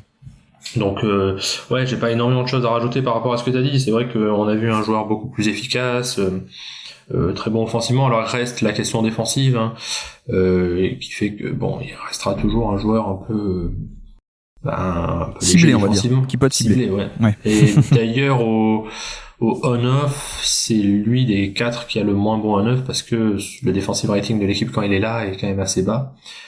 Forcément, hein, il est toujours ciblé. En revanche, c'est lui clairement le moteur offensif de cette équipe, dans la capacité à créer quelque chose de collectif, quoi, pas être juste de l'ISO pour Mitchell. Donc ouais, super saison de Darius Garland, qui, je sais plus s'il a été All-Star ou pas d'ailleurs. J'ai un trou, je me rappelle plus, mais qui était pas loin de l'être, s'il ne l'a pas été. T'avoue que c'est pas mon sujet favori, l'All-Star Game, donc je pourrais pas te répondre de tête. Oui, il a été. All-Star. Bon, voilà. C'est, me semble assez logique. C'est effectivement un des meilleurs meneurs NBA cette saison. Et c'est vraiment intéressant qu'il ait cette capacité à scorer sur les flotteurs, à faire une bonne saison à 2 points, parce que c'était un peu l'interrogation autour de son profil quand il était drafté, même les premières saisons. Est-ce qu'il est suffisamment costaud? Est-ce qu'il est capable de scorer un peu au cercle? Et est-ce qu'il va pas être juste un joueur à la D'Angelo Russell ou autre, c'est-à-dire ces joueurs qui sont très irréguliers parce qu'ils sont pas capables de marquer régulièrement au cercle? C'est vrai que sa saison rookie, il est à 43% de réussite au cercle, ce qui est affreusement faible. Et là, il était autour de 57-58, et cette année, il est à 61. Donc ça devient très correct. C'est pas élite, mais ça devient correct. Pareil pour la capacité à récupérer des fautes, il est dans la moyenne. Et vu son profil, c'est ce qu'on lui demande. S'il était dans le 80 ou 90e percentile, ça serait une superstar. Et c'est pas le cas, mais bon, vu son physique, ça sera jamais complètement le cas. Ça reste un joueur petit, et pas ultra costaud, donc on peut pas l'imaginer être élite de ce point de vue-là. Mais c'est vraiment une très bonne saison, et c'est d'autant plus dommage qu'elle se finisse en queue de poisson pour lui avec une nouvelle blessure. Ça gâche un peu cette impression. Oui, et la question maintenant, c'est est-ce qu'il peut atteindre le palier d'après, quoi. Qui est le palier le plus rare, le plus moins souvent atteint, mais parce que le plus dur aussi. Là, c'est très sympa, hein, plus 4% d'efficacité sur un bon petit volume. Est-ce qu'il peut passer à plus 8, plus 9, plus 10 sur un gros volume et être top 5 NBA, quoi. C'est un peu l'interrogation de est-ce qu'il y a un step d'après ou pas. Mais même si ce step est pas là, pour revenir un peu sur ce que tu disais au niveau des rotations, des temps de jeu des titulaires, c'est vrai que presque c'est bien ce côté plateau, plaque tournante on fait tourner tantôt Mitchell et Mobley, tantôt Garland et Jarrett Allen. Je me demande si dans le lot on perd pas un peu. Enfin, j'aimerais bien avoir un Garland un peu plus héliocentrique parfois, parce que au niveau du passing, quoi, c'est un passeur tellement fabuleux. Donc tu vois, si par exemple tu me disais demain j'échange Mitchell contre un profil à la Kawhi Leonard par exemple, qui est beaucoup moins passeur mais qui est juste finisseur en gros pour lui-même et voilà.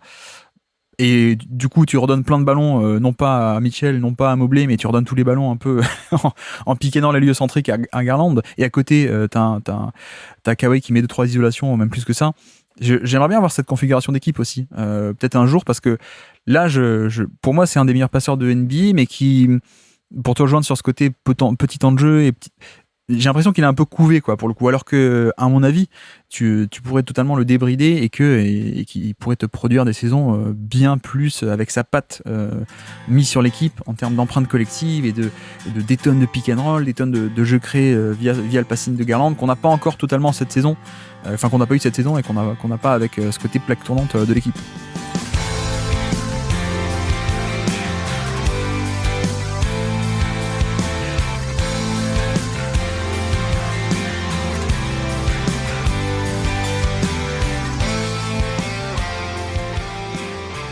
Donc je peux te lancer, quelle est ta 4e stat du jour à nous présenter pour ces Cavs 2025? Alors c'est 112, et c'est le nombre de possessions d'Evan Mobley comme porteur de balle cette année. Et c'est pas énorme, hein, ça fait un peu plus d'une par match, mais c'était maximum 29 les années d'avant. C'était 27, 29 et 29, je crois. Et je peux compléter ces stats par une note qui est le on-ball percentage, donc le pourcentage de temps où il est avec la balle, qui est de 14,9, et les années d'avant c'était plutôt 12. Donc quand on passe de 29 à 112, on multiplie par 4 presque le nombre de possessions. Un usage percentage aussi qui est passé de 19 les saisons d'avant à 22,1. Tout ça pour dire que Evan Mobley est plus utilisé on-ball que les années précédentes par Atkinson. Et juste, je cale une stat aussi, au niveau du pourcentage de paniers assistés aussi, ça c'est descendu de 74 à 68, pour aller dans ton sens. Ouais, exactement. Et ça participe tout à fait de ce qu'on disait sur le système d'Atkinson, qui consiste à créer le spacing non pas par multiplier les shooters et la qualité des shooters, mais par changer un peu le positionnement et les mouvements sur le terrain. Et Evan Mobley a plus cette année amené la balle aussi, parce que comme c'est un peu l'un des moins bons shooters du 5 de départ, enfin il y a Jarrett Allen mais sinon après c'est lui, et bien une des solutions trouvées par Atkinson, ça a été d'utiliser parfois avec parcimonie encore Mobley comme porteur de balle, un peu comme ça avait été le cas, bon, pour faire une comparaison avec des pincettes, mais au début de Giannis à Milwaukee avec Jason Kidd, parce que quand votre moins bon shooter du line-up a la balle, alors évidemment il est un peu moins respecté comme shooter, donc il y a la possibilité d'être un peu plus loin pour le défenseur, mais si t'as 4 très bons shooters autour, ça complique évidemment la tâche de la défense pour le spacing, surtout si ces shooters là sont en train de couper en permanence. S'il a la balle entre les mains, il est pas dans le spacing en fait, c'est un peu l'idée. Et que voilà, exactement. Même si tu peux rester un peu bas comme tu dis, tu peux pas te permettre de rester à 10 mètres de lui comme tu pourrais le faire off-ball en fait. Ouais, voilà, c'est ça, il est un peu dans le spacing au sens où tu peux plus passer sous l'écran par exemple, mais bon, ça dépend comment est posé le pick and roll, ça peut être aussi des split screen, des choses comme ça. Bon, En tout cas, c'était une des innovations tactiques les plus intéressantes, il me semble, d'Atkinson. C'est cette façon de responsabiliser Mobley un peu plus à la création. Et Mobley, il me semble, a toujours été un bon passeur, un passeur intéressant. C'est pas, il s'agit pas de dire que c'est Jokic, hein, c'est pas la question, mais voilà, c'est un joueur assez propre qui voit bien les lignes de passe.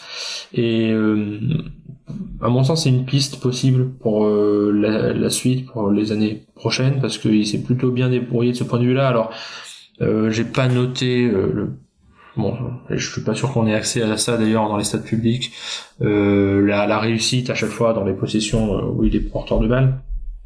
Mais visuellement, en tout cas, j'ai eu l'impression qu'à chaque fois ça marchait plutôt bien et que c'était, évidemment, c'est des systèmes qui sont construits pour lui. On sent que c'est pas encore complètement instinctif et que c'est des tests et qu'il y a 1 ou 2, 3 possessions par match qui sont réservées à ça et qui ont été bien préparées. Mais c'est une piste qui me semble vraiment intéressante et 22% d'usage pour dire qu'il est dans sa 4e saison NBA, c'est même un peu bas. On pourrait s'attendre pour quelqu'un qui est maintenant All-Star, je sais pas s'il est l'NBA ou pas, mais en tout cas qui a un contrat max, on pourrait s'attendre à ce que ça augmente un peu plus, et sans doute qu'il faut que ça augmente un peu plus pour le bien de l'écosystème général. Attends Rafa, tu dis il faut que ça augmente, et de l'autre côté tu dis on donne pas assez de ballons à Mitchell et Garland. De ballon, je sais pas pour Mitchell, mais en tout cas de temps de jeu. Temps de jeu. Ouais. Non, mais je blague évidemment, mais je te rejoins sur le côté, il y a un truc à exploiter. Et moi, le simple fait de créer du spacing en donnant la balle à ton moins bon shooter, déjà c'est quand même génial, quoi. Parce que, comme dit, hein, vu qu'il a la balle, il est pas dans le spacing. Donc déjà c'est bien. C'est quand t'as commencé à dire, c'est comme, je me suis dit, il y a une comparaison avec André Drummond à l'époque où Van Gundy avait fait ça. Je me suis dit, les auditeurs vont couper. Non mais alors toute proportion gardée, c'était aussi un peu ça l'idée de Van Gundy à l'époque. C'est bon, j'ai un mec qui est nul en spacing, je lui donne la balle sur des jeux de main à main, et comme ça au moins il est dans le périmètre. Autre exemple, c'est aussi comme ça que les Pelicans font une top saison en 2024 parce qu'ils donnent la balle beaucoup à Valanciunas pour faire des zoom action, des jeux de main à main et un peu neutraliser sa valeur de non-spacing. Donc ça c'est un classique et je te rejoins que il y a sans doute un peu un truc à gratter de ce point de vue-là parce que c'est un passeur, c'est un plutôt bon passeur et je pense qu'il y a aussi des qualités de jeu de périmètre en fait que non pas, tu vois, je parlais de Valanciunas ou Drummond, eux c'est vraiment que pour le côté non-spacing quoi, qu'on leur donne la balle. Alors que je pense que Mobley, il y a peut-être à terme un côté face au jeu, un jeu face au panier, pardon, un face-up game où il peut driver depuis le périmètre, et d'ailleurs il le fait un peu cette année, il a un peu commencé à le faire, sur des jeux de main à main, il peut refuser de donner la balle et partir plutôt lui-même tout seul en dribble au panier, etc. Et c'est vrai que ça peut être intéressant. Après sur Mobley, j'ai l'impression, alors c'est que mon impression de prise de température, mais que l'engouement par rapport à enfin de la création est plus gros que le vrai ajout de création qu'on a eu. Je sais pas si tu vois ce que je veux dire, c'est que on a commencé un peu plus à l'utiliser en création, mais c'est pas encore ni beaucoup, ni encore énormément, ni même avec des résultats pour l'instant géniaux, quoi, tu vois, parce que moi je l'aime bien, j'aime bien ce potentiel là-dedans. Je trouve que pour le drive, par exemple, il est encore un peu, déjà il a pas un énorme contrôle du corps, mais peut-être aussi parce qu'il est pas très costaud, justement, donc le dribble, le ballon rebondit encore très haut. Donc ça c'est un peu un problème par rapport à ce dribble mais parce qu'il est grand aussi, hein. Mais tu vois il n'a pas un dribble avec une maîtrise du ballon encore parfaite, et le fait est qu'il est aussi un peu fin, donc contre certains match-up il peut un peu se faire dégager du chemin un peu, il est plus forcément sous contrôle, ou il est en déséquilibre plutôt, pardon, je veux dire, parfois quand il se fait un peu bumper, pousser, et tu vois sur drive au final on est sur 1,13 points par tir tenté sur des tirs en fin de drive, donc lay-up, flotteur et lancer franc, encore une fois, tout est mis ensemble. Et pour les drivers qui sont à plus de 6 par match, c'est dans la moyenne. C'est à peine dans la moyenne. Donc je pense que c'est intéressant. C'est bien qu'on ait enfin débloqué ça, le pick and roll, balle en main, les drives, etc. Mais on n'est pas encore arrivé, tu vois. Et je pense qu'on a un engouement qui est très fort chez les fans de Cleveland, même chez les autres, hein, donc les fans du joueur. Parce qu'en fait, on voulait ça et on l'avait pas, quoi, sous Bickerstaff. Donc là, ça commence un peu à arriver. On dit, ah, enfin, ça y est. Oui, ça y est, mais pas encore totalement, quoi. Je trouve qu'on n'est pas encore arrivé. Il y a du potentiel, mais pour l'instant, c'est un peu juste les débuts, en un sens. Je sais pas si tu vois ce que je veux dire. Si, c'est vrai. Et, mais bon, moi, je ne m'y connais pas très bien en ça, mais quand je le vois, j'ai l'impression qu'il a un centre de gravité quand même assez haut. Ouais, et ça, pour les dribbleurs, et alors, en plus, il est maigre, c'est toujours un peu plus compliqué parce que ça crée un effet, effectivement, comme tu l'as dit, avec un dribble qui remonte assez haut, avec une impression de manque de fluidité fait comme quand on voit une biche sur la glace, quoi, un peu. On sent que c'est pas ultra fluide, et une bonne comparaison qui a été faite depuis longtemps, hein, depuis sa draft, c'est dans l'utilisation offensive, c'est Anthony Davis qui peut jouer en face-up comme ça, avoir le ballon et attaquer, mais Anthony Davis est beaucoup plus costaud. Ouais. Et il a un centre de gravité plus bas, il me semble, en tout cas, hein, visuellement. Ouais, puis même athlétiquement, c'est là où tu vois que Davis est un monstre, une anomalie aussi, quoi. Parce que ça n'existe pas des mecs qui ont ce genre de fluidité, de coordination pour sa taille, quoi. Donc, en fait, Mobley, c'est la norme de sa taille. C'est Davis l'anomalie. Ouais, carrément. Et c'est vrai que je sais pas si ce manque un peu de athlétique peut se corriger. Quelqu'un qui a un centre de gravité haut, il a un centre de gravité haut, quoi. Ouais. Ça va pas changer pour le coup. Et pour dribbler, c'est toujours un peu problématique. Donc mais là on rentre dans des détails de développement sur lesquels je suis vraiment pas compétent. Mais est-ce que quand on a un physique comme ça, le plus simple c'est pas de développer plutôt le tir que le dribble? D'ailleurs, le tir est un peu revenu. Je sais pas si t'avais noté des stats, mais il y avait, c'était devenu un non-shooter et il recommence un peu à les prendre et un peu à les mettre. Donc c'est quand même assez cool, ça, pour le coup. Ouais, et bon, mais en tout cas, il me semble que au moins c'est, même si je suis d'accord avec toi sur le fait que c'est pas non plus une révolution, mais au moins c'est une piste, et on est bien d'accord que là les stats ne disent pas du tout qu'on est sur un joueur qui se dirige vers une utilisation héliocentrique pour le coup. Quand on est à une possession, 1,2 possessions par match en ball handler, ça reste très modeste, mais c'est mieux qu'une fois tous les 5-6 matchs comme avec Bickerstaff, et ça permet un peu de variété tactique, et ils en ont besoin aussi de toute façon. On en revient à ce qu'on disait pour les playoffs. Il y a besoin, vu l'investissement qu'il y a sur ce joueur, il y a besoin que Mobley soit capable de jouer un peu plus en tant que porteur de balle, en isolation. C'est vital. Sinon, l'équipe atteindra un plafond. Bah surtout que sur un match-up contre les Pacers, par exemple, si Mobley avait eu un drive un peu meilleur, un peu plus costaud, un dribble un peu meilleur, etc., sans doute que tu aurais pu avoir des séquences avec Mobley en poste 5 qui aurait pu affronter dans l'espace Turner. Ce qu'on n'a pas trop eu. Et même en termes de création pure, tu vois, je pense qu'on peut encore s'attendre. Il a que 23 ans. 23, ou alors il vient de faire 24, mais en tout cas, c'était la saison de ses 23 ans. Je vois là sur Basketball Référence. Donc il est encore très jeune. Mais clairement, on dirait pas non à un peu plus de création à terme. C'est un peu l'idée. Un peu plus de post-up occasionnel parfois, un peu plus de drive sur des systèmes en 5-out. Parce que pour l'instant, il joue dans du 5-out. Mais il n'y a pas le dribble et le drive tout le temps. Donc c'est un peu l'idée. Mais je te rejoins. Autre stat d'ailleurs que j'avais sur lui, au niveau de la défense, parce qu'il a quand même été élu Deepoy, tu te souviens, Rafa, c'est le Deepoy. Moi j'avais noté moins 8,6 la perte d'efficacité qu'il inflige au panier.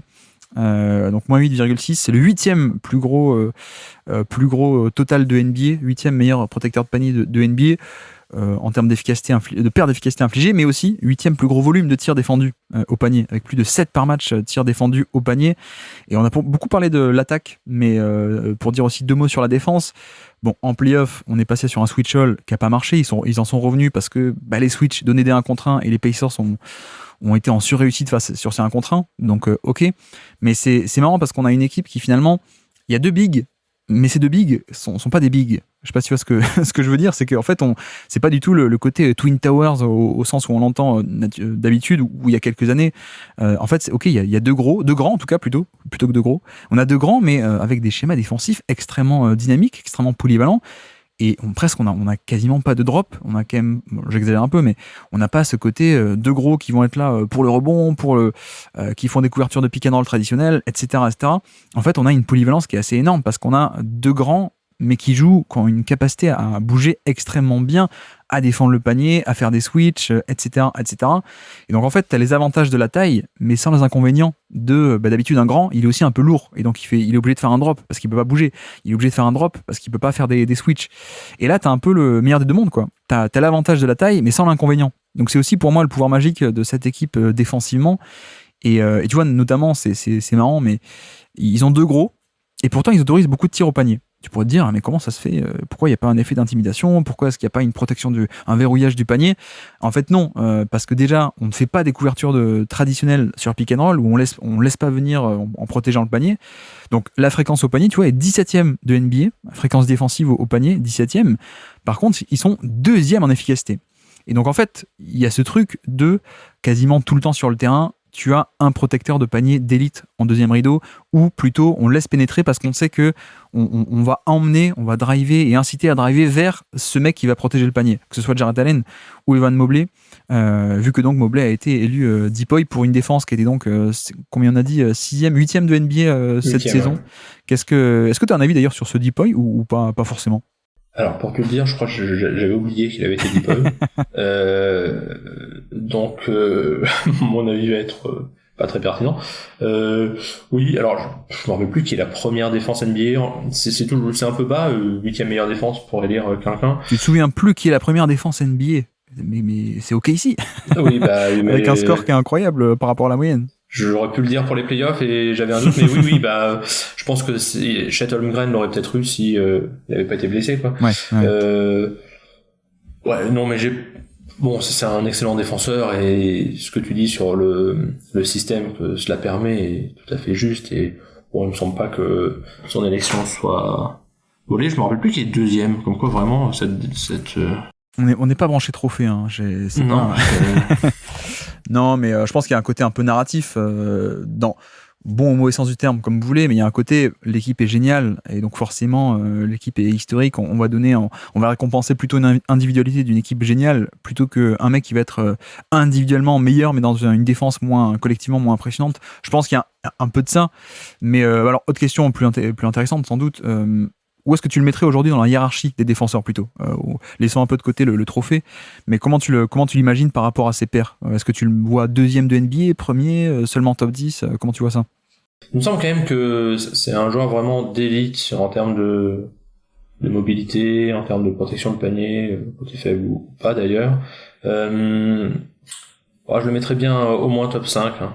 Parce que faut dire aussi que l'équipe est 8e en termes de défense, mais souvent je pense qu'ils ont un peu levé le pied aussi parce qu'ils ont gagné tellement de matchs facilement que il y a sans doute pas mal de matchs où ils ont pris plus de points sur la fin de match parce qu'ils dominaient tellement. Bon, bref, mais ouais, c'est quand même un joueur d'élite parce que des intérieurs qui sont capables comme ça d'exceller au large et dans la peinture, de contester les 2 points et les 3 points, il y en a quand même pas tant que ça à ce niveau-là. Je sais qu'on avait débattu, toi t'étais plutôt chaud sur Mobley plutôt que Chet Holmgren par exemple, non, en termes de défense globale, il me semble. Ouais, c'est vrai, l'an dernier, c'est vrai, je pense que j'ai peut-être un petit peu changé d'avis au vu des playoffs et j'étais quand même vraiment très impressionné par Holmgren. Même si peut-être que je préfère un peu la mobilité de Mobley, mais Holmgren au cercle est supérieur à Mobley, il me semble. Bon, il est plus grand aussi, hein. Mais oui, non, mais Mobley défensivement, c'est élite, ça c'est certain. Je sais pas comment je le classerai, mais là je vois qu'il est devant Dyson Daniels et Draymond Green cette année. Oui, c'est vrai, Dyson Daniels, ouais, dans le. Ouais. Il doit y avoir ensuite il y a Dort et Amen Thompson. Ouais. Ok, merci les votants, mais non, moi je le mets pas encore totalement chapeau en fait. Je le mets pas catégorie Prime Davis, Rudy Gobert, Draymond Green, tu vois, je le mets pas encore totalement là-dedans. Je le mets plutôt chapeau 2, on va dire, mais très très bon, mais je veux dire, pour moi il est pas encore totalement top 3, je pense, en termes de défense générale. En plus, t'as un Wemby aussi qui est arrivé, en plus j'oublie à chaque fois que Wemby est là maintenant, mais Wemby qui est aussi assez extraordinaire. Mais on va dire que l'avantage, c'est aussi la polyvalence, quoi. Tu vois, pour moi, en termes de protection de panier, il est très cool, mais c'est pas un mec qui va faire beaucoup d'intimidation. C'est plutôt un mec très fin et très propre. Donc, il va pas empêcher le tir, on va quand même l'attaquer, mais juste, il va pas arriver à scorer par-dessus parce qu'il a des longs bras et qu'il en casse un peu le contact et par-dessus, il lève le bras. Et voilà, protection de panier, pour moi, c'est plus un 9 sur 10 ou un 8 sur 10 qu'un 10 sur 10 comme des Prime Gobert ou Wemby, etc. Mais par contre, il a aussi le 8 sur 10 ou 9 sur 10 en polyvalence, quoi. Donc ça, c'est très cool. Et pour te dire aussi, je pense que pourquoi est-ce que les Cavs sont seulement 6e ou 8e au defensive rating, c'est un peu la conséquence du choix de Atkinson de faire jouer des profils offensifs. Ce qu'on a dit au début de podcast, quoi. Quand tu fais jouer Ty Jerome, Sam Merrill plutôt que Craig Porter et Isaac Okoro, Voilà, c'est pour ça qu'il y a 2 ans, quand Okoro jouait beaucoup, quand il y avait des profils défensifs qui jouaient beaucoup, ils étaient meilleure défense de NBA en 2023, je veux dire. Donc voilà, c'est pas que à cause de lui. Après, pour continuer un peu à être, comment dire, être un peu pénible. Moi, ce qui me dérange, le Deepoy ou pas Deepoy, je m'en fiche, mais moi, ce qui m'embête un peu, c'est que je pense qu'il n'y a pas tant que ça d'écart avec Jarrett Allen. Je pense qu'il y a un écart, oui, d'accord. Mais tu sais, j'ai l'impression que pour les gens, on a un peu. Il y a 3 mondes d'écart, quoi. Entre eux, Mobley, c'est évidemment le défenseur. Bah oui, c'est le Deepoy, quoi. Et puis, c'est génial. Et que Jarrett Allen, c'est juste un mec un peu plus banal. Tu vois, je t'ai dit un peu les chiffres de protection de panier de cette année de Mobley, hein, -8 et quelques. Jarrett Allen est à -7. -7 à peine, donc c'est juste après, quoi, sur un volume qui est pareil, tout aussi élevé, plutôt que d'en prendre 7, de défendre 7 par match, il en défend 6,5, voilà. Et finalement je trouve ça toujours un peu injuste, le traitement de Jarrett Allen vis-à-vis de Mobley. J'ai l'impression, c'est qu'une impression, mais qui a un peu un côté, Mobley c'est un peu le jeune sexy, quoi. C'est le jeune, le plus jeune, le plus de potentiel, le côté aussi plus de potentiel offensif sans doute, avec le début de carrière où il y avait beaucoup de promesses. Et Jarrett Allen, c'est un peu juste, entre guillemets juste, c'est le role player, alors top role player, mais voilà, c'est le catch and finish, rim runner qu'on connaît depuis X années, mais pas plus de potentiel que ça. Et j'ai l'impression qu'il y a un peu ce côté où l'image de Jarrett Allen va être un peu moins bonne, là où celle de Mobley va être un peu plus rehaussée vis-à-vis d'autres éléments que la défense, hein. T'as bien compris, c'est que pour moi, il y a d'autres éléments qui rentrent en compte que la défense en elle-même. Alors qu'en vrai, je trouve qu'ils sont pas si loin que ça. Je pense quand même que Mobley est meilleur et propose un peu plus de choses. Mais Jarrett Allen aussi, et pour moi une partie importante de cette défense, même tout aussi importante. Pour ça que j'ai toujours un peu du mal à donner un Deepoy à un mec qui fait partie d'une paire, tu vois. Ça m'aurait moins choqué que tu donnes le Deepoy à Jaren Jackson, qui est un peu tout seul maître de sa défense, par exemple, avec Zakidi, mais Zakidi qui joue 20 minutes, quoi. Donc c'est pas pareil. Ça m'aurait pas dérangé de le donner à Davis, qui est un peu tout seul. Ça m'aurait pas dérangé de le donner à Draymond Green, qui est un peu tout seul. Dans le sens où, tu vois, il y a un peu plus ce côté... On est un peu plus sûr que tout le crédit revient à ce mec-là, sur la défense. Gobert aussi des grandes années quand il était héliocentrique, etc. Avec Mobley, j'ai du mal à le propulser dans cette catégorie des, comme dit, Draymond, Gobert et autres, parce que pour moi, y a Jarrett Allen qui participe autant, quoi. Au moins autant ou de manière assez similaire. Donc tu vois, quand je vois, je sais pas moi, les Warriors qui font un defensive rating élite, je me dis, ok, je sais que 80% du crédit de ce 100 points encaissés par 100 possessions, 80% du crédit, c'est Draymond Green. Quand je vois que les Cavs encaissent 100 points par 100 possessions, je me dis pas, 80% du crédit va à Mobley. Tu vois, je me dis, il y a Jarrett Allen à côté qui est très bon. Et d'ailleurs, vous n'êtes pas obligé de me croire. Donc, allons sur du factuel, si vous voulez. Je vais aller regarder les oui. With or without you.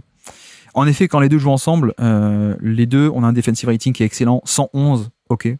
La moyenne est à 114-115 en NBA aujourd'hui, donc 111 c'est très bien comme line-up, les deux ensemble. Quand il n'y a que Mobley, 112. Quand il n'y a que Jarrett Allen, 114. Donc là tu vas me dire, tu dis n'importe quoi. Tu vois bien que Mobley c'est meilleur. Bon, il se trouve que sur les minutes de Jarrett Allen, on n'a que 1000 minutes, donc échantillon assez réduit, et les équipes shootaient très bien à 3 points en face. Et ça, c'est pas un truc que Jarrett Allen peut contrôler, c'est juste un peu le hasard des petits échantillons que ça a mieux shooté à 3 points. Donc voilà, mais surtout si tu fais les oui depuis 4 ans en fait, 2022, 23, 24, 25, en fait l'équipe avec seulement Jarrett Allen, on est à 112 de defensive rating, l'équipe avec seulement Mobley, on est à 111,7. Donc je suis pas là pour te dire que Jarrett Allen est meilleur que Mobley, t'as compris, mais je pense que l'écart est plus réduit que ce que les gens pensent et voilà, c'était aussi pour rehausser un peu le mérite de Jarrett Allen qui est pas aussi bon, mais qui participe tout autant à mon avis à cet effort défensif, quoi. Oui, et on a eu effectivement ce débat l'an dernier, et on avait déjà dit qu'il fallait redonner son crédit à Jarrett Allen, et c'est vrai, mais je pense que c'est dû aussi au fait que Jarrett Allen se loupe un peu en play-off à chaque fois, donc c'est ça, enfin en tout cas ces dernières années, et ça crée cet effet, effectivement Mobley est plus sexy, mais Allen a des play-offs bizarres chaque année. En attaque tu veux dire, non? Ouais. Et ouais, mais ça participe, je pense. C'est ce au même effet. Ouais. C'est ce même effet Gobert, tu sais, de dire parce qu'un joueur disparaît en attaque, on imagine qu'il est aussi moins bon en défense. Ce qui est pas forcément vrai. Je suis d'accord. Mais voilà, pour le reformuler, je serais prêt à le mettre définitivement en catégorie Draymond, etc. Mobley, si un jour il a son équipe qui joue 35 minutes par match et que c'est un peu le seul référent de la défense et qui fait les mêmes résultats.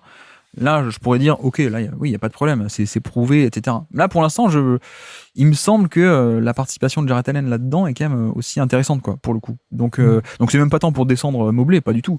C'est pour aussi remonter Jarrett Allen là-dedans, quoi. Parce que t'as des minutes sans Mobley, et ces minutes tiennent tout aussi bien en défense parce que Jarrett Allen est là avec à peu près le même niveau de protection de panier, du très bon switch aussi. Il est extrêmement mobile, Jarrett Allen. Donc voilà, c'était aussi mon point de Jarrett Allen, tu vois, que j'aime beaucoup. Mais aussi parce que je trouve qu'il est un peu sous-estimé. Une question d'image, sans doute.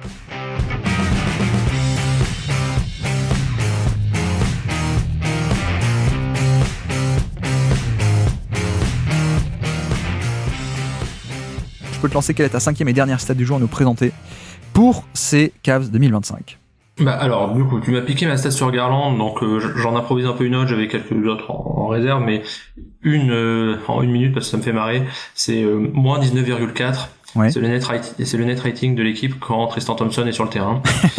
Et il y a quand même eu plus de presque 200 minutes avec Tristan Thompson sur le terrain. Bon, qui peut-être que vous le découvrez, est toujours en NBA. Et puis sinon, plus sérieusement, puisqu'on en a pas trop parlé, il y a plus 9,3, c'est pour le coup l'offensive rating de l'équipe quand DeAndre Hunter est sur le terrain. Ouais. Il est arrivé à la trade deadline. Et par contre, plus 6,4 qui est le defensive rating, et ça c'est négatif, c'est-à-dire que l'équipe prend plus de points quand elle est sur le terrain que quand elle ne l'est pas.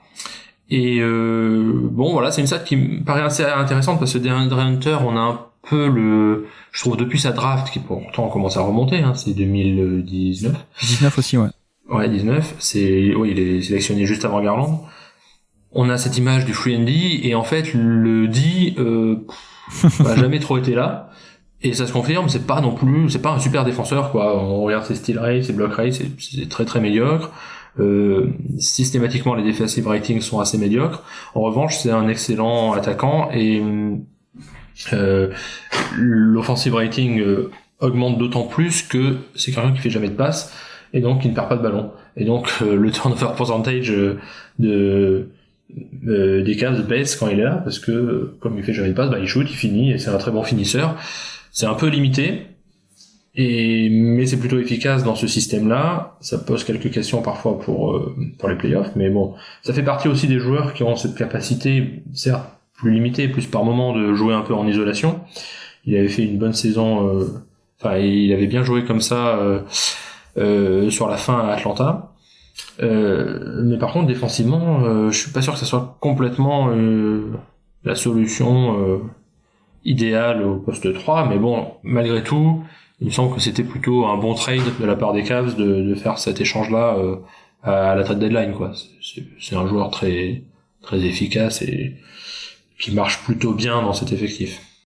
Surtout que je crois qu'il y avait un côté fin de contrat avec Caris LeVert, il me semble, ouais. Si je dis pas de bêtises, donc t'échangeais un fin de contrat contre DeAndre Hunter. Et pour une équipe comme les Cavs qui est candidat au titre, t'es un peu obligé de faire ce genre de trucs et astuces, parce que tu peux pas laisser s'évaporer de la valeur, parce que la fin de contrat, le contrat s'évaporait, fin de contrat, t'avais pas pourtant de la place pour re-signer quelqu'un à la place, parce que t'étais quand même au-dessus du salary cap, de la limite, donc le fameux jeu de rétention de valeur, évidemment. Donc ça me plaisait. En plus, échanger Caris LeVert, qui est un attaquant très peu intéressant, à part sur les 20 premiers matchs où il a mis des tirs à 3 points, mais on le connaît, Caris LeVert, bon en défense, mais pas top en attaque. T'as échangé ça contre Hunter. Moi, le pari est assez cool. Après, il est payé donc 23 l'an prochain, encore 24 l'année d'après, en 2027. Franchement, moi, j'aime bien sur ce côté profondeur. Ça te rajoute un mec. Mais c'est vrai que aujourd'hui, où il a un peu changé de statut, on peut faire un peu le bilan de sa période, de son début de carrière. C'est vrai qu'on a un peu la confirmation que ça y est, qu'au bout d'un moment, tu es qui tu es. On peut un peu abandonner les rêves de un peu plus, quoi. Les rêves d'un peu plus de création, notamment. Où tu sais, il y avait un peu une hype à l'époque de Virginia, où il peut shooter par-dessus comme Kawhi, comme Kawhi Leonard, quoi. C'est vrai qu'il a un shot making sur face-up jumper par-dessus tout le monde avec sa taille, ses longs bras. Mais bon, là, il n'y a pas le reste de la création, quoi. Donc ça reste un peu limité. Et pour le coup, sur la défense, je te rejoins, c'est un peu mon reproche chez lui, c'est-à-dire que ça peut être bon en on-ball, ça peut être pas mal face à des mecs un peu des ailiers, on va dire. Ce qui me dérange, c'est que face à des petits, il n'a pas des appuis si vifs que ça, donc il peut un peu se faire avoir par des petits plus explosifs, donc ça c'est un peu dommage. Mais surtout, moi, ce qui me dérange, c'est surtout le non-apport en défense off-ball. parce qu'un mec qui est justement aussi grand, aussi long, et même assez costaud, hein.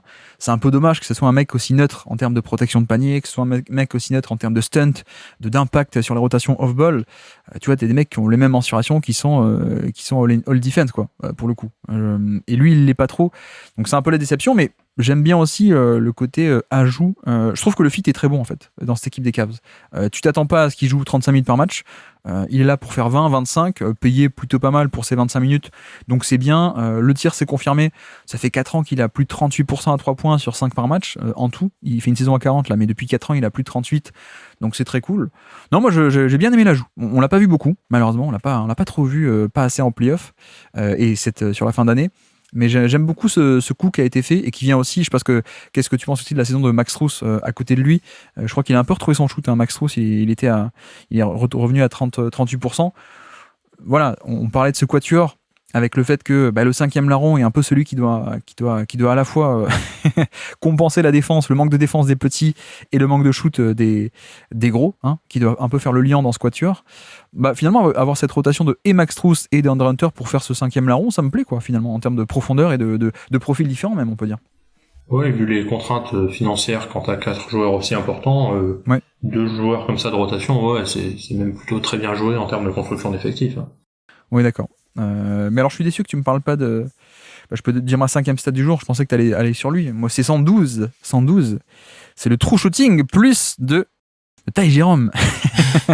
Vu qu'on parle d'ailleurs de Virginia, l'équipe de Virginia qui est championne, je crois, NCAA. Contre qui, tu te souviens ou pas, 2019? Non. Contre ton Jared Culver, contre le Texas Tech de Jared Culver, je crois que c'est ça le match du titre. Non. Donc voilà, Ty Jerome, DeAndre Hunter et Kyle Guy, ça te parle aussi, Kyle Guy, le shooter qui est parti à la retraite bien trop tôt. Mais non, bref, Ty Jerome, 112, donc plus 12% d'efficacité relatif à la moyenne. Pour dire, si on fait un petit filtrage en NBA, plus de 25% d'usage, donc un certain volume d'utilisation lorsqu'il est sur le terrain. C'est la nuance, c'est que c'est pas pareil que 25% en jouant 30 minutes par match, évidemment. Mais sur les volumes d'utilisation de plus 25% d'usage, 5e joueur le plus efficace de NBA. Voilà. C'est quand même Jokic, d'accord, numéro 1, SGA, Kevin Durant, Zach LaVine parce qu'il met 45% de ses 3 points cette année, ok, et en 5e, notre ami Ty Jerome qui est par là. Alors pourquoi ? Parce que 45% à 3 points, donc absurde, totalement absurde cette réussite à 3 points, même si je pense que c'est pas comme si c'était un non-shooter qui d'un coup mettait 45% de ses 3 points. Je pense que c'est un bon shooter. C'est plutôt un bon shooter de base. Également, on l'a dit tout à l'heure, 60% quasiment sur les flotteurs. Là, c'est un chiffre assez absurde. Et même 52%, là aussi absurde, au niveau des longs tirs à 2 points, où 40% sur les 2 points, sur les longs tirs à 2 points, c'est bien. 50%, c'est élite, zone Kevin Durant. Lui, il est à 52. Voilà. Donc, en fait, tout est rentré pour Ty Jerome cette saison. Malheureusement, le carrosse est redevenu citrouille en play-off, c'est-à-dire que les tirs n'en rentraient plus, et on a vu aussi à quel point la qualité de la capacité de création a été beaucoup moins bonne, en fait, face à une défense beaucoup plus dure, où c'est facile de créer, c'est plus facile. Quand en série régulière, tu affrontes plein d'équipes, y compris des équipes un peu moins bonnes, et y compris même des bonnes équipes, et dans des configurations un peu où ça défend un peu moins dur, on va dire.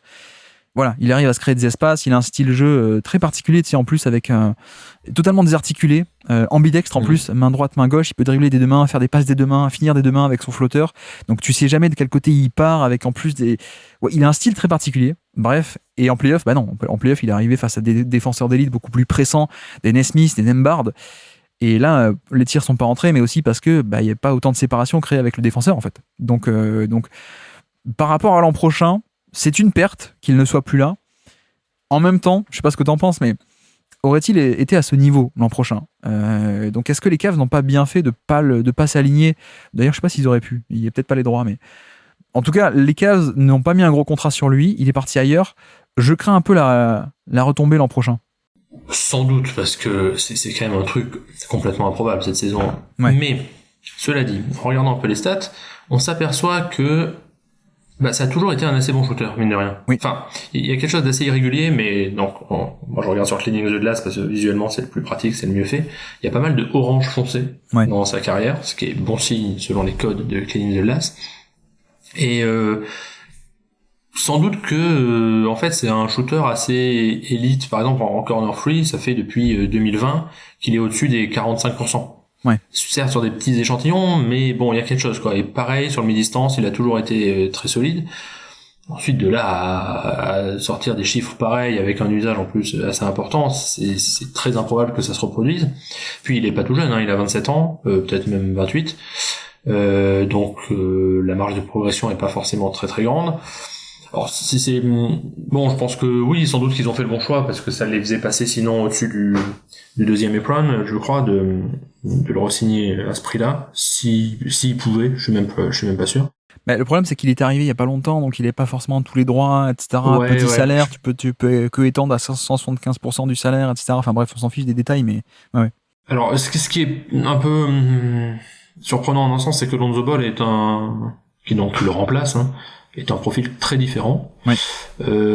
Beaucoup moins offensif en un sens, enfin au sens du shot making. Sans doute que j'aurais fait le même choix si j'étais dans le front office, hein, de pas le garder en se disant bon là il y a un effet d'échantillon et ça va pas se confirmer. Mais malgré tout, je pense que c'est une perte, hein, pour eux. Alors c'est une perte si c'est le Ty Jerome de la saison régulière, si c'est le Ty Jerome des playoffs, c'est moins une perte. Mais t'avais quand même un joueur sur le banc qui t'apportait des points. Et là, il y en a moins. Alors il faudra sans doute que DeAndre Hunter prenne un peu plus de responsabilité offensive. Ou Garland et Mitchell, hein, ou Mobley, comme on a dit. Ça peut se reporter sur les stars, il y en a quand même suffisamment, quoi. Ouais, exactement.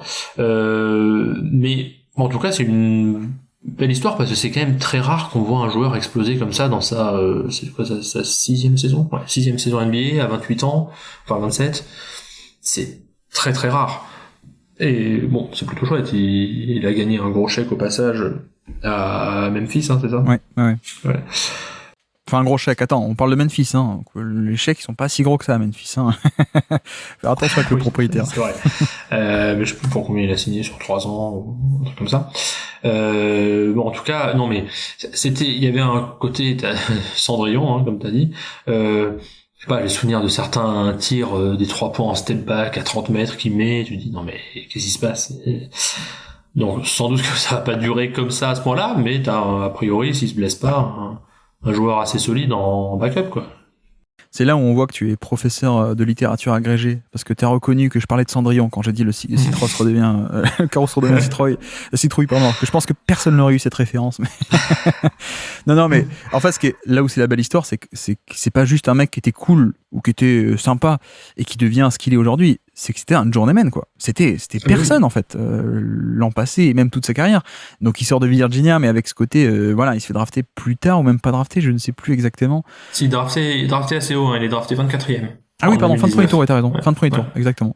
Mais avec ses limites c'était un bon créateur à Virginia, mais on a bien conscience que pas très grand, pas très athlétique, donc voilà, la création ne se transpose pas sur ces profils qui ont pas face à une défense, un niveau de compétition athlétique d'un autre niveau, physico-athlétique d'ailleurs, pas que athlétique, mais aussi physique, des mecs plus grands, plus longs. Voilà, c'est Phoenix, ça marche pas. Il va dans le hockey ici, tanking 21-22 parce que c'est un mec intelligent. Donc il fait partie de cette philosophie côté prendre des décisions en mouvement qu'OKC ici adore, mais il fait pas grand chose non plus, quoi. Tu vois, c'est pas comme s'il s'imposait à OKC ici dans ce hockey ici vide. Il fait une pige aux Warriors 2023. Il vient à Cleveland l'an passé, mais il joue 2 matchs à peine. Donc en fait, il jouait pas, quoi. C'est personne. Et là, c'est d'un coup un joueur assez génial. Et je suis d'accord, hein, pour ça que je disais, le 45% à 3 points est une surchauffe, mais c'est pas une anomalie totale. C'est un bon shooter de base, qui a un bon toucher de balle, qui a 85% en carrière en lancer franc. Donc c'est un vrai bon shooter. Mais il fait pas une bonne saison en tant que catch and shoot et spot-up shooter. Il fait une grosse saison de création pure.